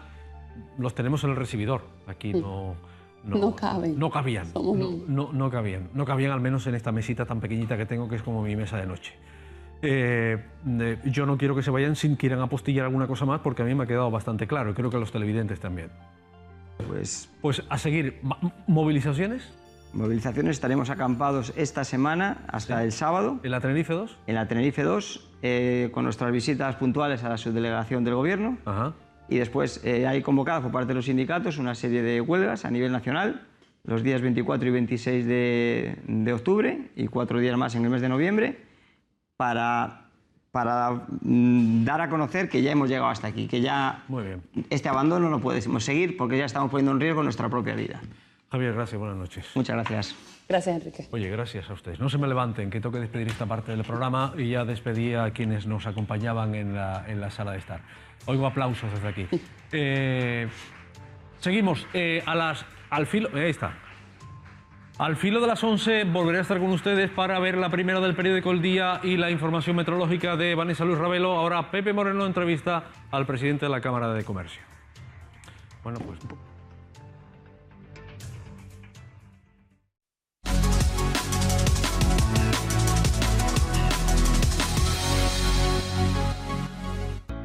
Bueno, pues aquí estamos, en el primer Políticamente Incorrecto de esta semana, esta noche aquí con el presidente de la Cámara de Comercio, don Santiago Cesé. Buenas noches, don Santiago. Muy buenas noches, don José. ¿Cómo le va en la Cámara? Pues en la Cámara va bien, la Cámara le hemos dado un cambio importante, la hemos convertido en una institución viable en este momento y por lo tanto estamos satisfechos encauzando fondos públicos para poder en definitiva a los empresarios ponerlos a su disposición y en esa línea pues realmente estamos trabajando. Bueno, porque ahí hay que ver cómo se las han pasado en estos últimos meses. ¿Ya tiene presupuesto? ¿Ya sabe más o menos cómo se las tiene que arreglar, don Santiago? Bueno, vamos a ver, el presupuesto de la Cámara, efectivamente, siempre hemos sabido cuál es el presupuesto de la Cámara. Sí, pero estaban pendientes de unas subvenciones del gobierno, que no sabían ustedes si iba a llegar, si le tenían que partir un brazo a Fernando Clavijo o a Rosa Dávila para que le dieran esas perras. Sí, bueno, vamos a ver, nosotros lo que realmente pedíamos en su momento, que en definitiva, para dar un servicio público, tenía que haber también unos fondos públicos en ese sentido. Entonces lo que se han dado han sido unos fondos para gastos de funcionamiento de la Cámara, que en definitiva pues han sido unos fondos concretamente para el año 17 y el año 18 y ahora estamos pendientes de la ley de Cámara. La ley de cámaras en este momento esperemos que realmente pueda salir en el mes de noviembre y lo que realmente se ha pedido es que pueda haber una partida presupuestaria que será en cada presupuesto y por cada gobierno el que realmente tendrá que valorar qué cantidad, si la pone o no la pone. Y eso es lo que realmente hemos pedido, hemos entablado conversaciones con todos los grupos, ha habido un cambio de posición también por parte del gobierno y esperemos de que realmente pues salga y que llegue a buen fin. Ese es el resumen. Esas son cuestiones de la Cámara Interna. Sí. Vamos a hablar de cuestiones más amplias para la sociedad. Santiago, si usted me lo permite. Por supuesto. Hay una polémica ahora en torno a ese anuncio en los presupuestos generales del Estado de subir el sueldo mínimo interprofesional a los 1.000 euros. En realidad eso serían 900 y algo por mes porque son 14 pagas. Eso ha traído una polémica. Desde la alegría de algunos por considerar que eso es realmente lo que hay que cobrar para poderse mantener hoy en día, a los que dicen que un autónomo que tenga pues 2 empleados, esto le va a suponer 700 euros más al mes y no da para ello, que seguramente para atender a esa petición de la subida del salario mínimo interprofesional tendrá que hacer despidos, con lo cual habrá más gente en la calle. Y por el otro lado, paralelo a esto, también los autónomos, a los que les sube los recibos, aproximadamente unos 160 euros mensualmente, y que dicen algunos que no podrán. Desde la Cámara, ¿cómo se ven estos dos temas? Pues mire, vamos a ver, concretamente la subida del salario interprofesional, nosotros lo que realmente veíamos, esto estaba en el ámbito de la negociación colectiva, había habido ya un acuerdo por parte de los sindicatos y de los empresarios, y lo que realmente pensábamos y seguimos pensando los empresarios es que hay que ir subiendo el salario. Aquí lo que se está cuestionando es si subirlo en un año, en un periodo tan corto, porque lo que se estaba previsto con los agentes económicos en ese acuerdo era que se subiera en 2 años. ¿Qué es lo que realmente pensamos? Que se subiera en 2 años hasta los 1.000 euros, don Santiago. Sí, que fuera escalonado, es decir, que se subiera de tal manera de que llegáramos a esa cantidad, pero que fuera escalonado y que fuera en el 2020. ¿Qué es lo que verdaderamente acontece? Bueno, es una cuestión en definitiva de si las empresas tienen la capacidad para poder verdaderamente hacer frente. Y cuando hablo de las empresas no estoy pensando en las grandes empresas, estoy pensando en las pequeñas y medianas empresas cuando tienen... Que me está respondiendo con la misma pregunta que yo le he hecho, porque yo lo que iba buscando a ver si la Cámara me daba un poco de luz en esto, si ustedes lo habían analizado, porque realmente es una dicotomía, es decir, hay quien dice incluso que subiendo esas perras en el salario mínimo, don Santiago, pues suben las perras que se recaudan para la seguridad social, para las pensiones, se recauda un poco más, hay más dinero en circulación, pero claro, la microempresa, esa de 2 empleados, que es la que yo le decía, para esa una subida de 700 euros es casi quedarse a 2 velas en muchos casos, ¿eh? Yo, don José, lo que le estoy planteando es, primero, yo me quedo en la primera etapa, es decir, esas empresas que usted me está hablando de 2, de 3 empleados, ¿tienen capacidad para poder pagar y subir un 23% del salario? Porque significa un 23% del salario. Si la tienen, oiga, fantástico y estupendo. Nosotros pensamos de que hay todavía muchas empresas y sobre todo también autónomos, los cuales tienen muchas dificultades para poder llegar. De hecho, hay un porcentaje muy alto de empresas que están en pérdida. Entonces, lo que nosotros decimos es, hay que hacer el esfuerzo, hay hay que ir subiéndolo, pero sí nos parece que realmente en un año un 23% nos parece exagerado y que pueda generar problemas. Esa es nuestra opinión. Claro, pero en Santiago nos han subido la luz a todos. Usted me ha oído antes en el monólogo cuando lo hacía, lo que nos ha subido el coste de la vida, y que hay gente que ni trabajando tiene para mantener su casa, que trabajando, no en el paro o recibiendo un subsidio, no, trabajando no le da con el sueldo que gana para mantener su casa. Sin duda, don José, pero mire, yo con todos mis respetos, y sé que efectivamente es así, y que le voy yo a contar cuando realmente en una familia tienen problemas, pero es que la empresa pasa lo mismo. Es decir, cuando le sube la luz, también le sube la luz a la empresa. Entonces, esto es una cuestión de ingresos y de gastos. Si al final resulta de que los gastos y la partida que dentro de las empresas, de las más importantes, pues suele ser concretamente los salarios, si subimos mucho, y cuando estoy diciendo, nosotros siempre hemos planteado, y desde hace tiempo que estamos realmente en esa dinámica de que hay que subir los salarios, siempre lo que hemos hecho ha sido apoyar la subida, siempre, desde la Cámara, desde el primer momento, pero la tenemos que ir apoyando de tal manera de que sea de forma paulatina. No subir un 23% de un año a otro. No nos parece correcto porque podemos entrar en dificultades en empresas. Y eso no es bueno. Entonces, lo que realmente planteamos nosotros es subir sí, pero habrá que subir, a lo mejor, pues tal y como lo tenían en el ámbito de los agentes sociales. Claro, pero fíjese, es que nos sube todo el coste de la vida y no los veo yo a ustedes, digo, los empresarios tan beligerantes cuando nos suben la luz, cuando nos suben los impuestos, cuando nos suben los servicios, los consumos, todo eso nos sube y no le da a la gente que gana menos de 900 euros al mes para decir, tengo que mantener una familia o me tengo que mantener yo solo, que es importante el grado de exclusión social al que estamos llegando, sin que nadie haga nada. Todo el mundo mira para otro lado, menos cuando le tocan el bolsillo. Cuando, por ejemplo, ahora se decreta, que ya veremos si esos presupuestos se aprueban, que estamos hablando de una cosa que todavía se tiene que aprobar. Si eso se aprueba, habrá que ver hasta qué punto, ¿no? Pues mire, sí, lo primero efectivamente lo que se tiene que aprobar son los presupuestos, ¿no? Que tampoco lo tengo efectivamente tan claro, porque ya que usted me habla de los presupuestos y por cambiar un poco también, yo lo que realmente veo es que hay un gasto social que me parece muy bien, siempre y cuando realmente nos los podamos permitir. Lo que yo no tengo tan claro es que en esos gastos, en ese un presupuesto en gasto tan expansivo, vayan a haber unos recursos de ingresos como para que realmente puedan ser sostenibles en el tiempo, ¿no? Entonces, pues yo no sé si eso realmente han calculado bien los impactos que pueda verdaderamente tener el gobierno. Espero que así sea y que haya hecho bien efectivamente las cuentas la ministra de Economía, ¿no? Claro, porque esto ahora lo tendrá que aprobar Europa, pero aquí, hablando de lo nuestro, don Santiago, estamos en una región eminentemente pobre y sin embargo tenemos una industria dedicada al ocio para que la gente venga a pasarlo bien, como es el turismo, ¿no? Que por cierto, esta mañana ha habido críticas, ¿no? Por primera vez he visto a los sindicatos, uno salir criticando a otro y poniéndolo a parir porque ha firmado el convenio de hostelería, y a los que se han quedado fuera. Es la historia, pero al revés, ¿no? De lo que sucedió hace 2 años, don Santiago. Sí, recuerdo que efectivamente también hubo en ese sentido polémica. Mire, vamos a ver, usted concretamente me está hablando ahora mismo del turismo y sé que me está hablando concretamente de ese convenio de hostelería, ¿no? Que realmente han presentado esta mañana. ¿Cuánto es la subida al personal? Pues mire, no se lo puedo decir porque lo han presentado concretamente esta mañana. Sé que efectivamente de lo que realmente se estaba hablando y creo que estaba en torno... No quiero equivocarme, no quiero estarle dando los datos, pero creo que estaba en torno al 10,20, creo que realmente pero era bueno, lo que el 10,20 a lo largo de la vigencia del convenio. Correcto. Para el próximo año la subida no llega al 3%. ¿no? Bueno, no recuerdo porque ya le digo, lo han presentado esta mañana y yo la verdad es que no he estado en el comité, me han invitado en alguna ocasión. Pero usted es hotelero, tendrá que pagar esos sueldos, se habrá enterado de algo, ¿no? Sin ninguna duda que me he enterado y realmente le he seguido y además he hablado concretamente con el presidente de Azotel y ya le digo de que efectivamente la subida pues estaba en torno a la vigencia del convenio en un 10,20 para poderlo efectivamente repartir.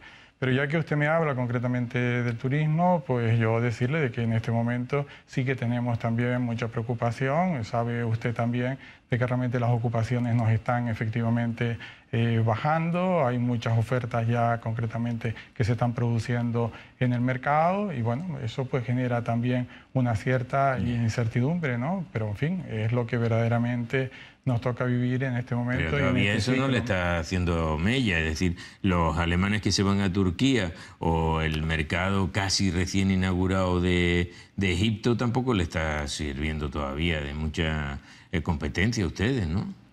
Pues mire, don José, yo sinceramente lo que le puedo decir es que sí, que efectivamente sí está haciendo competencia en este momento. ¿Cómo que no? Se está recuperando Egipto. ¿Cuánto ha perdido usted en sus hoteles, por ejemplo? Pues mire, yo he perdido mis hoteles, pero no solamente lo que he perdido concretamente en ocupación, pero si quiere le puedo decir, pues mire, concretamente en los hoteles de Santa Cruz, y se lo digo porque hemos tenido concretamente una reunión con el alcalde hace escasamente 2 semanas, nosotros hemos pasado donde teníamos, digamos, en el 2007 teníamos un porcentaje de ocupación de un 50%, y concretamente en los mejores momentos, le hablo de ocupación media, llegamos a tener un 61,20, ¿no? Sí. Con lo cual, en este momento la ocupación, y lo estuvimos comentando con el alcalde, pues nos está disminuyendo, y al disminuir lo que es la ocupación también nos disminuye lo que son los precios, porque inmediatamente los hoteles se ponen nerviosos, empiezan a bajar los precios y entramos en esa dinámica. Y una cosa que además le pedíamos concretamente... Sí, pero aquí Santa Cruz no es comparable con el resto de la isla, porque aquí viene mucho no es comparable, pero tenemos un comercial, gente que viene a unas reuniones, el resto de la isla viene a pasar vacaciones. Sí, no es comparable, pero también, hombre, lo que pasa es que Santa Cruz en muchos momentos también lo que coge es mucho rebozo, cuando realmente está el sur lleno, cuando está lleno el puerto de la Cruz, pero ahora no se dan esas condiciones, con lo cual nosotros pues hemos perdido en ese sentido turismo. Y después tenemos otro problema que concretamente es el vacacional, como usted realmente sabe, porque son muchas las camas que se están poniendo en el mercado, se está incrementando concretamente lo que es la oferta, no se ve porque no se ve construyendo edificios y sin embargo se están poniendo esas camas en el mercado y se produce una competencia desleal, que eso lo sabemos todos y sabemos cómo es. Por eso estamos pidiendo de que también pues, se regule lo antes posible. Pero ese sigue siendo nuestro principal motor económico, el del turismo, que sigue moviendo toda la economía.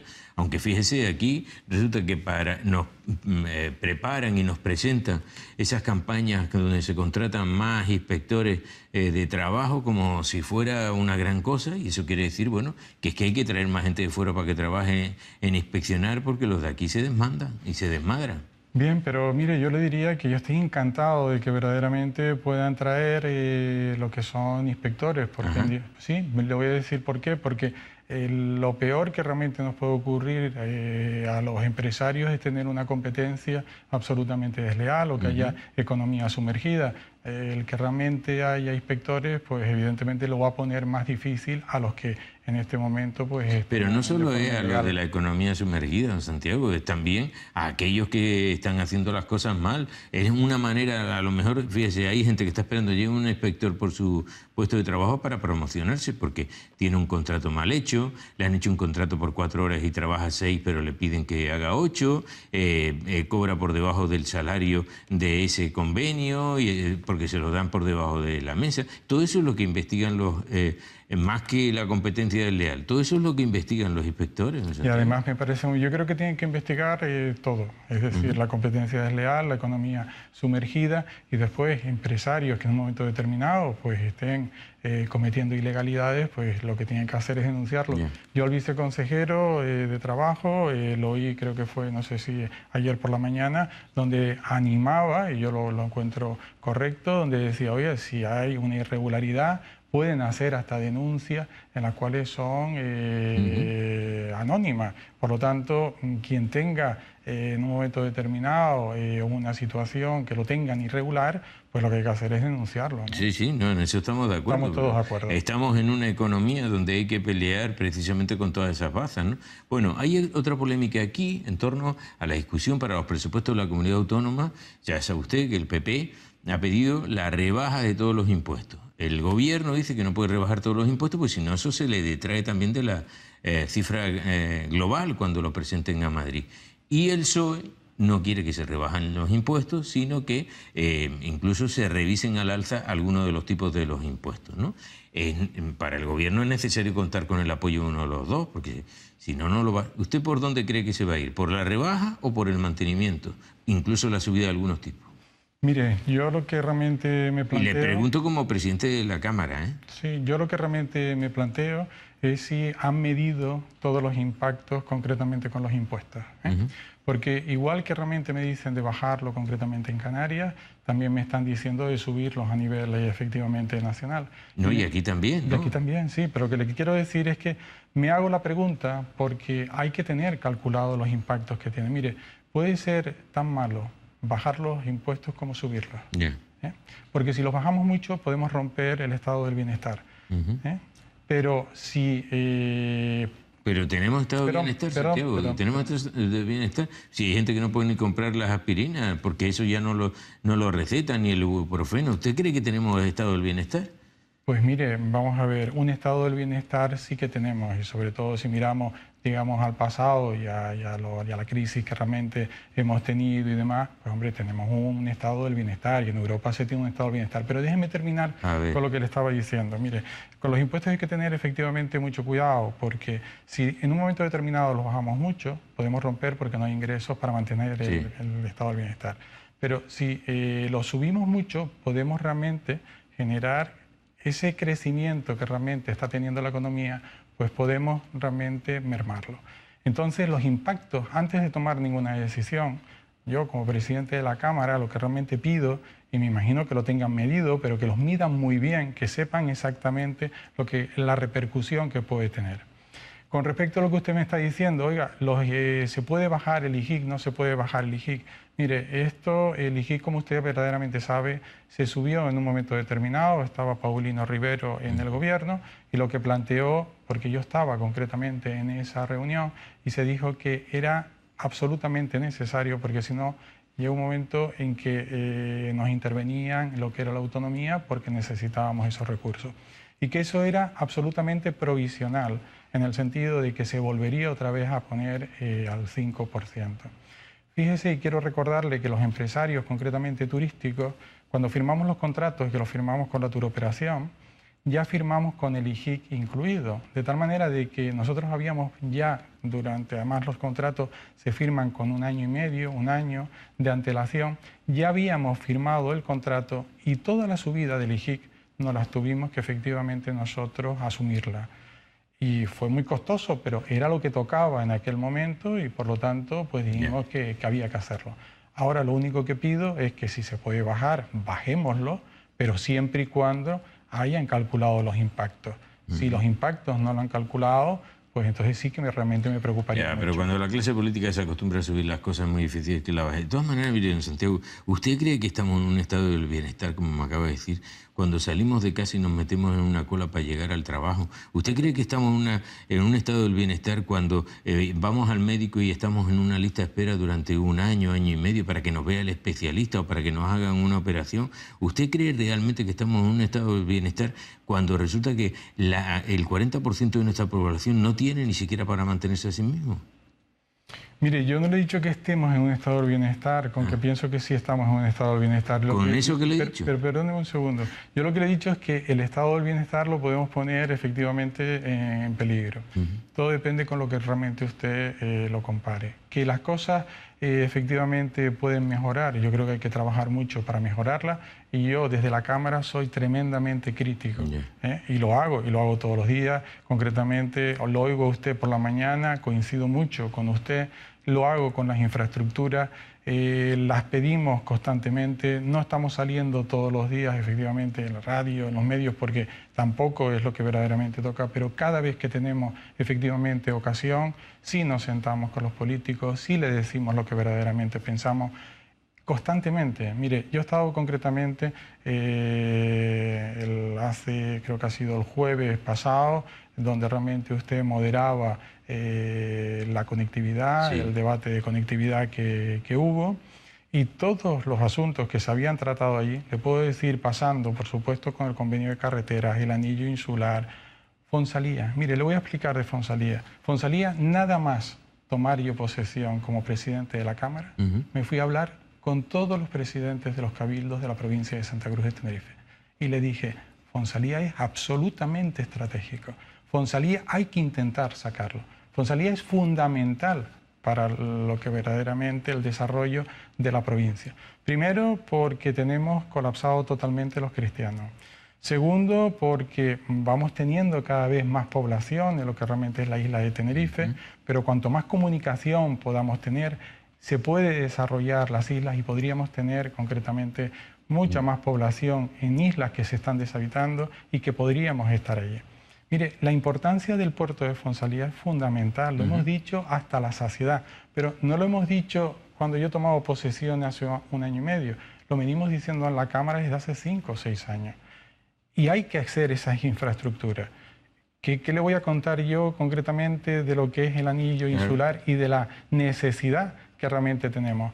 Pero también es verdad de que con que esas infraestructuras hay que hacerlas y hacerlas cuanto antes. Y además tenemos un déficit y si realmente miramos la provincia de Santa Cruz de Tenerife y miramos la provincia de Las Palmas, se ve perfectamente que se han hecho primero unas infraestructuras en un sitio y después se nos dijeron, oiga, después va a tocar hacerlas en el otro lado.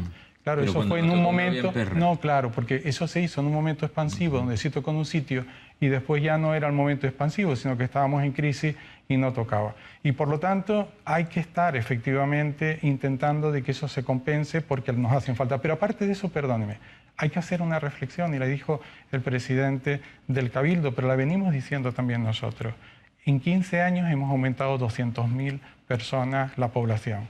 Luego, yo creo que tenemos que ser largoplacistas, no solamente cortoplacistas, y pensar que esas infraestructuras hacen falta, pero también es verdad que tendremos que pensar qué es lo que va realmente a acontecer dentro de 15 años, porque ya le anticipo que las comunidades que van a crecer más en población va a ser la número 1 Baleares y la número 2 Canarias.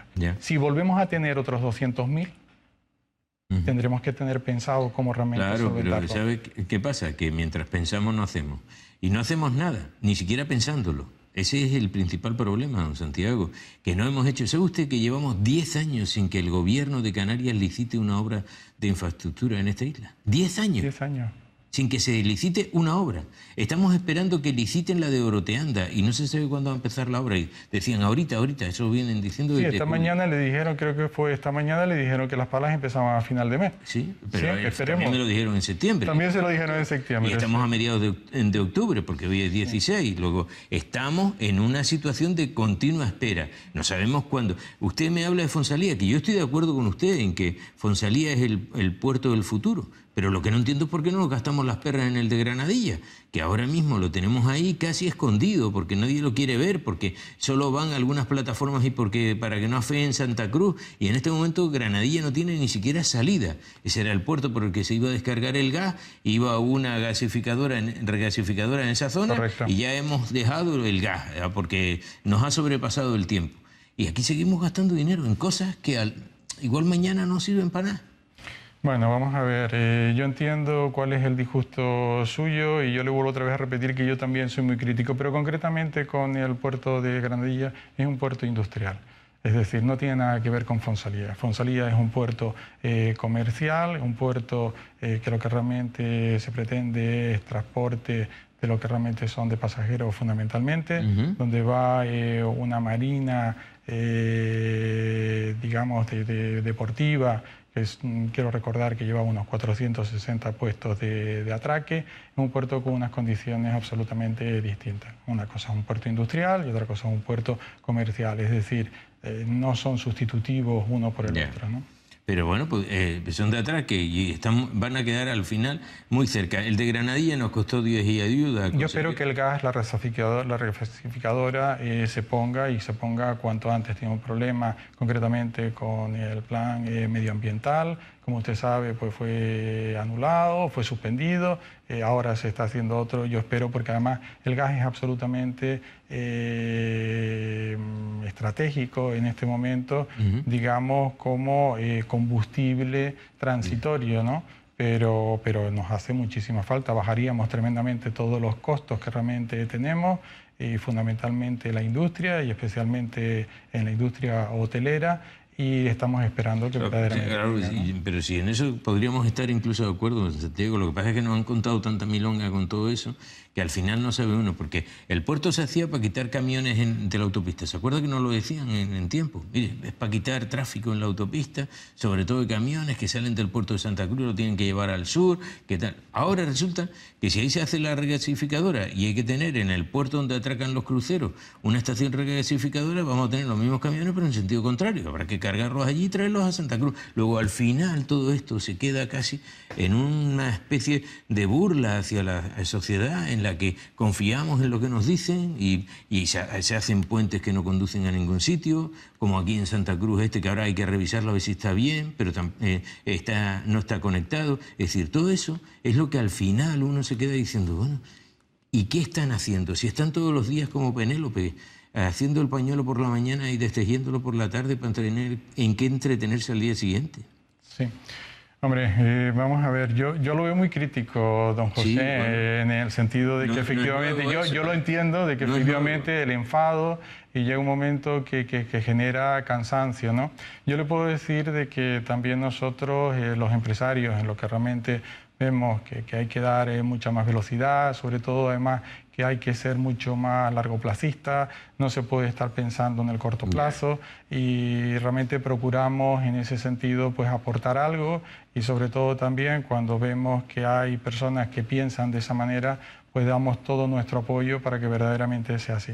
No todo es así, don José, en el sentido hay cosas que se hacen mal, hay cosas que se hacen regular y también hay algunas cosas que se hacen bien, entonces... Yo la verdad es que siempre pienso que lo que realmente tenemos que seguir es colaborando, hay que seguir trabajando y sobre todo lo que sí pedimos es a los políticos es mucha responsabilidad, ¿no? Porque claro, cuando van llegando también lo que son las elecciones, pues evidentemente nos vamos poniendo mucho más nerviosos y en ese sentido pues yo creo que es cuando realmente lo que toca es sentarse mucho más y reflexionar mucho más y eso es lo que yo me preocupa del corto plazo, ¿no? Que cada 4 años y tenemos asuntos y problemas de que no son para solucionarlos en 4, sino hay algunos de 10 y algunos de 15, don José. Fíjese que en estas elecciones ni ellos mismos saben si vamos a tener 4 o 5 urnas, no saben cómo vamos a elegir a los diputados regionales, en esos que van en la lista, si van a ir en una lista aparte, si van a ir en la misma lista. Lo que sí es cierto, don Santiago, es que vamos a elegir como mínimo a 61 diputados. 31 son de Las Palmas y 30 de esta provincia. Pues mire, yo le voy a decir que no... Y no hay nadie que salga a decir yo cómo se hace eso. No, cómo se hace yo no lo sé, pero yo lo que le puedo decir es que ni estamos de acuerdo concretamente con que se amplíe 10 parlamentarios más, no vemos la razón por la que verdaderamente se tienen que ampliar esos 10 diputados más y además creo que es francamente malo el equilibrio que realmente teníamos de provincia, donde realmente eran 30 y 30, se rompa. Le digo cuál es la opinión que realmente tenemos concretamente desde la Cámara. No nos parece que realmente sea razonable el romper esos equilibrios, porque costó mucho el verdaderamente poder llegar. Piense que además las provincias no tienen el mismo número de islas, unas tienen 4, otras tienen 3, pero se llegó al acuerdo de que eran, en definitiva, 30 y 30 y teníamos esos 60. Yo pienso, una opinión mía, pero yo pienso de que se pudo haber buscado otra forma, si que verdaderamente se quería que perdiera algo más de peso, concretamente las islas no capitalinas, a la hora de, por la población y demás. Pero no entiendo por qué realmente se tenía que, se podían bajar los topes. Creo que habían formas, pero no entiendo ni que se rompa el equilibrio, como que realmente teníamos, ni mucho menos que se tenga que incrementar 10 parlamentarios más. Por lo cual ya me he mojado y le he dicho lo que pienso. Yo ni siquiera he ido a los 10 parlamentarios. Pero he ido yo. Yo digo que como mínimo van a aumentar uno, eso como mínimo, uno más. Porque han sido tan cobardes a la hora de hacer esa reforma electoral que no han sido capaces de quitárselo a nadie, sino de ponérselo a alguien. Entonces... Por eso salen 61, porque hay uno más que se elige por Lanzarote. Entonces son 61 como mínimo. Otra cosa es que apliquen una o la otra reforma. Podrían ser 71 o podrían ser 75, que incluso es la última de las propuestas que hemos oído. Pero fíjese, se rompe el equilibrio. Por un lado, por el otro lado se rompe cuando entra en funcionamiento esa lista regional, en esa lista regional que podrán ir 5 nombres, A lo mejor los 5 son de una isla, o son 2 y 3, o son 2, 2 y 2. Es decir, no sabemos cómo lo van a hacer. Por ahí también se rompe el equilibrio y no hay nadie que diga nada, don Santiago. Nadie sale a decir nada. Don José, yo he salido y usted me lo ha preguntado, yo se lo he dicho, yo me lo asumo, pero le he dicho, me he mojado, le he dicho que podría estar equivocado, a lo mejor, pero creo que realmente nos hemos mojado bien y le he Terminemos dicho entonces, qué es lo que hay. A ver si le consigo que se moje otra vez. Terminemos entonces. ¿Cómo va a ir este último trimestre del año? Al margen de cómo vaya el turismo, con esa especie de negociación con los presupuestos, no sabemos cómo va a quedar, si van a subir o van a bajar los impuestos, si van a aprobar los del Estado con qué apoyo, porque necesitan algún apoyo más. ¿Cómo lo vamos a acabar? ¿En el sector turístico está todo bien? ¿Vamos a acabarlo en una mejoría económica o esto se va a ir retrayendo otra vez porque todo el mundo habla de una posible contracción de la economía?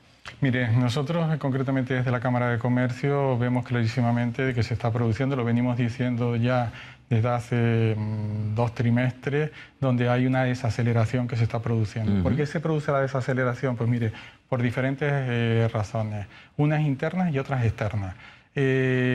Una, porque se han abierto, concretamente nosotros con el turismo, se han abierto otros destinos, con lo cual pues volvemos, digamos, a esa normalidad, porque teníamos una situación donde 16 millones de turistas en Canarias no era una situación efectivamente normal, porque nos han subido el precio del petróleo, que ha pasado de estar en $40 a pasar a $80, con lo cual eso tampoco es viento de cola que realmente llevamos, porque hay unas reformas concretamente estructurales que ya esos efectos se han ido efectivamente pasando, porque tenemos un Brexit que no sabemos en este momento cómo realmente va a quedar, si va a haber una fluctuación por parte de la libra que en un momento determinado se pueda depreciar y que eso pueda verdaderamente conllevar a que los paquetes se vendan mucho menos, porque no es lo mismo un paquete con un 10%, un 15% más o un 15%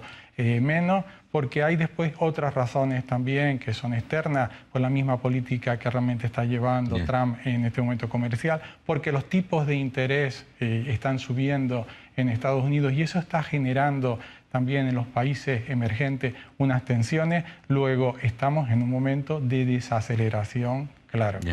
¿Qué es lo que verdaderamente, cómo nos va a afectar a nosotros? Hombre, nosotros esto es la economía influye, es un todo, es global, y yo lo que creo que lo que realmente tenemos que estar es muy prudentes. Y lo que tenemos que hacer es mucha prudencia. Por eso le digo que cuando he visto concretamente los presupuestos del Estado, pues he dicho, esperemos que con un gasto expansivo no le fallen efectivamente los ingresos. Y en ese sentido, pues yo tengo mis dudas de que los ingresos que realmente hayan puesto, que los han basado en casi todo, en lo que es inversión, claro, si usted toca mucho el gasto, pues en un momento de que me parece bien lo que es el gasto social. Lo que me parece mal es que después no tengamos un gasto donde realmente sea productivo, que haya una inversión productiva. A los capítulos 6 y 7, pues casi no vamos, ¿no? Bueno, no vamos y no sabemos cuándo van a venir las perras que se quedaron colgadas del presupuesto del 2018 del Estado, que nos prometieron tanto dinero, que eran casi 800 millones de euros que venían y no venía un duro, que no sabemos cómo van a venir algunas de las partidas que estaban destinadas a mejorar algunas de las condiciones de vida de los ciudadanos, como pueden ser los del Plan Integral de Empleo y demás. Pero para eso le llamo... No, yo le voy a decir otra cosa, concretamente del Plan de Empleo, y tiene toda la razón. Vamos a ver, del Plan de Empleo todavía no está firmado. Sé que le han dicho de que lo van a firmar con carácter inmediato, ahorita. Pero de momento no lo tengo firmado, pero pienso de que efectivamente, y espero de que realmente esté firmado, creo que es para la próxima semana. Después hay firmado concretamente de vivienda, el Plan de Vivienda que sí se ha firmado, pero que yo tenga efectivamente constancia, no hay firmado ningún otro. Con lo cual, esperemos que en la conversación que tenga el presidente Fernando Clavijo con el presidente del Gobierno, en la reunión que próximamente tenga, pues puedan desbloquear la situación. Así le traigo otro día y hablamos de cómo sigue esto. Hecho. Muchas gracias, don Santiago. Gracias a usted, don José. Ha sido nuestro primer Políticamente Incorrecto de esta semana. Tenemos otro más porque el próximo jueves volvemos a la carga. Así que no pierdan esta sintonía, que todavía tenemos cosas que contarles.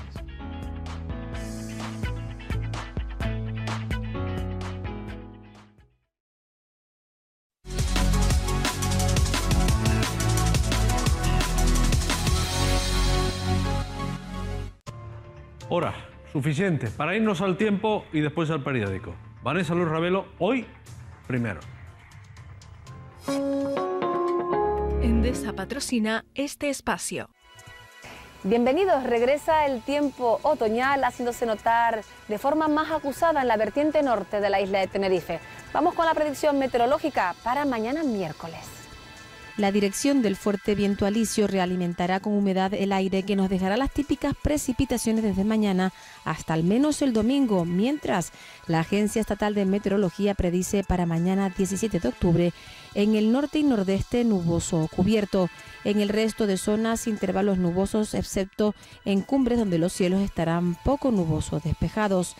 Probabilidad de lluvias en general débiles y ocasionales en el norte y nordeste, y las temperaturas sin cambios o en ligero descenso de las máximas.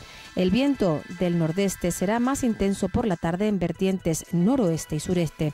En costa suroeste predominarán las brisas. Y los días, como es habitual, siguen acortándose. Hoy 1 minuto menos de sol, serán 11 horas y 26 minutos de sol. Completamos esta información meteorológica con la tabla de mareas. Mañana amanecerá en Santa Cruz de Tenerife a las 8 de la mañana y 7 minutos y la puesta de sol será a las 7 de la tarde y 33 minutos. En cuanto a las mareas, en el gráfico de pleamares y bajamares podemos observar que la primera bajamar será a la 1 de la madrugada y 41 minutos y la siguiente bajamar a las 3 de la tarde y 3 minutos. La primera pleamar será a las 8 de la mañana y 18 minutos y la siguiente pleamar a las 9 de la noche y 24 minutos. Y la luna estará en cuarto creciente. Esto es todo, regresamos mañana con toda la información meteorológica a este espacio de un día más. Hasta entonces, que descansen.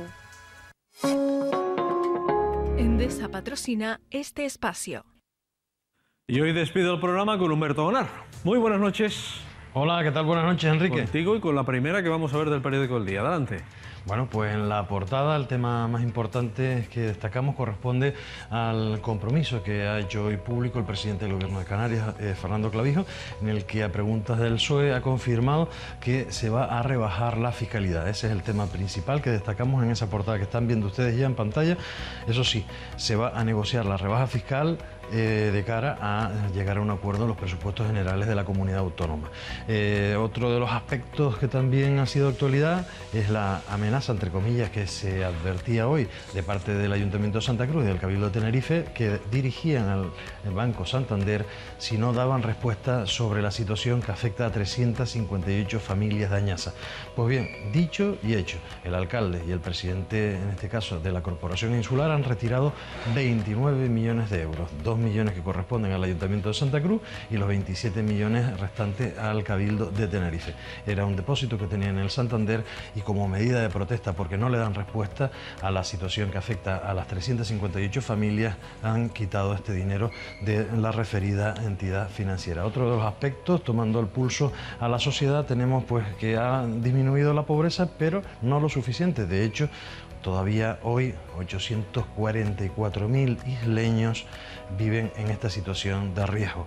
En el sector de la economía se ha alcanzado un acuerdo con el convenio de hostelería para subir los sueldos un 10,25% en los próximos 4 años. O bien los políticos han estado pendientes de resoluciones judiciales. En el caso de Arona, el Supremo ha confirmado la inhabilitación para el exalcalde y los 6 exediles que estaban imputados en el tema del caso Arona, y mientras por un caso se cierra, otro se abre, y es que tenemos que la Fiscalía ha pedido 3 años de cárcel para el que fuera alcalde de Santiago del Teide, Juan Gorrín, por el desplome de los guíos que costó la vida a 2 personas.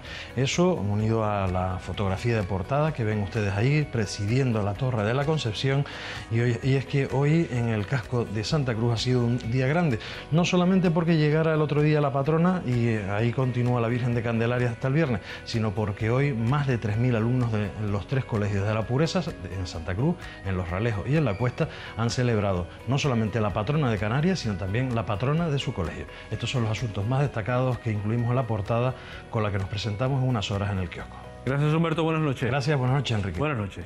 Gracias por la primera, gracias a ustedes por estar ahí hasta estas horas, hasta las 11:02. Mañana, que será miércoles, amenazamos con volver.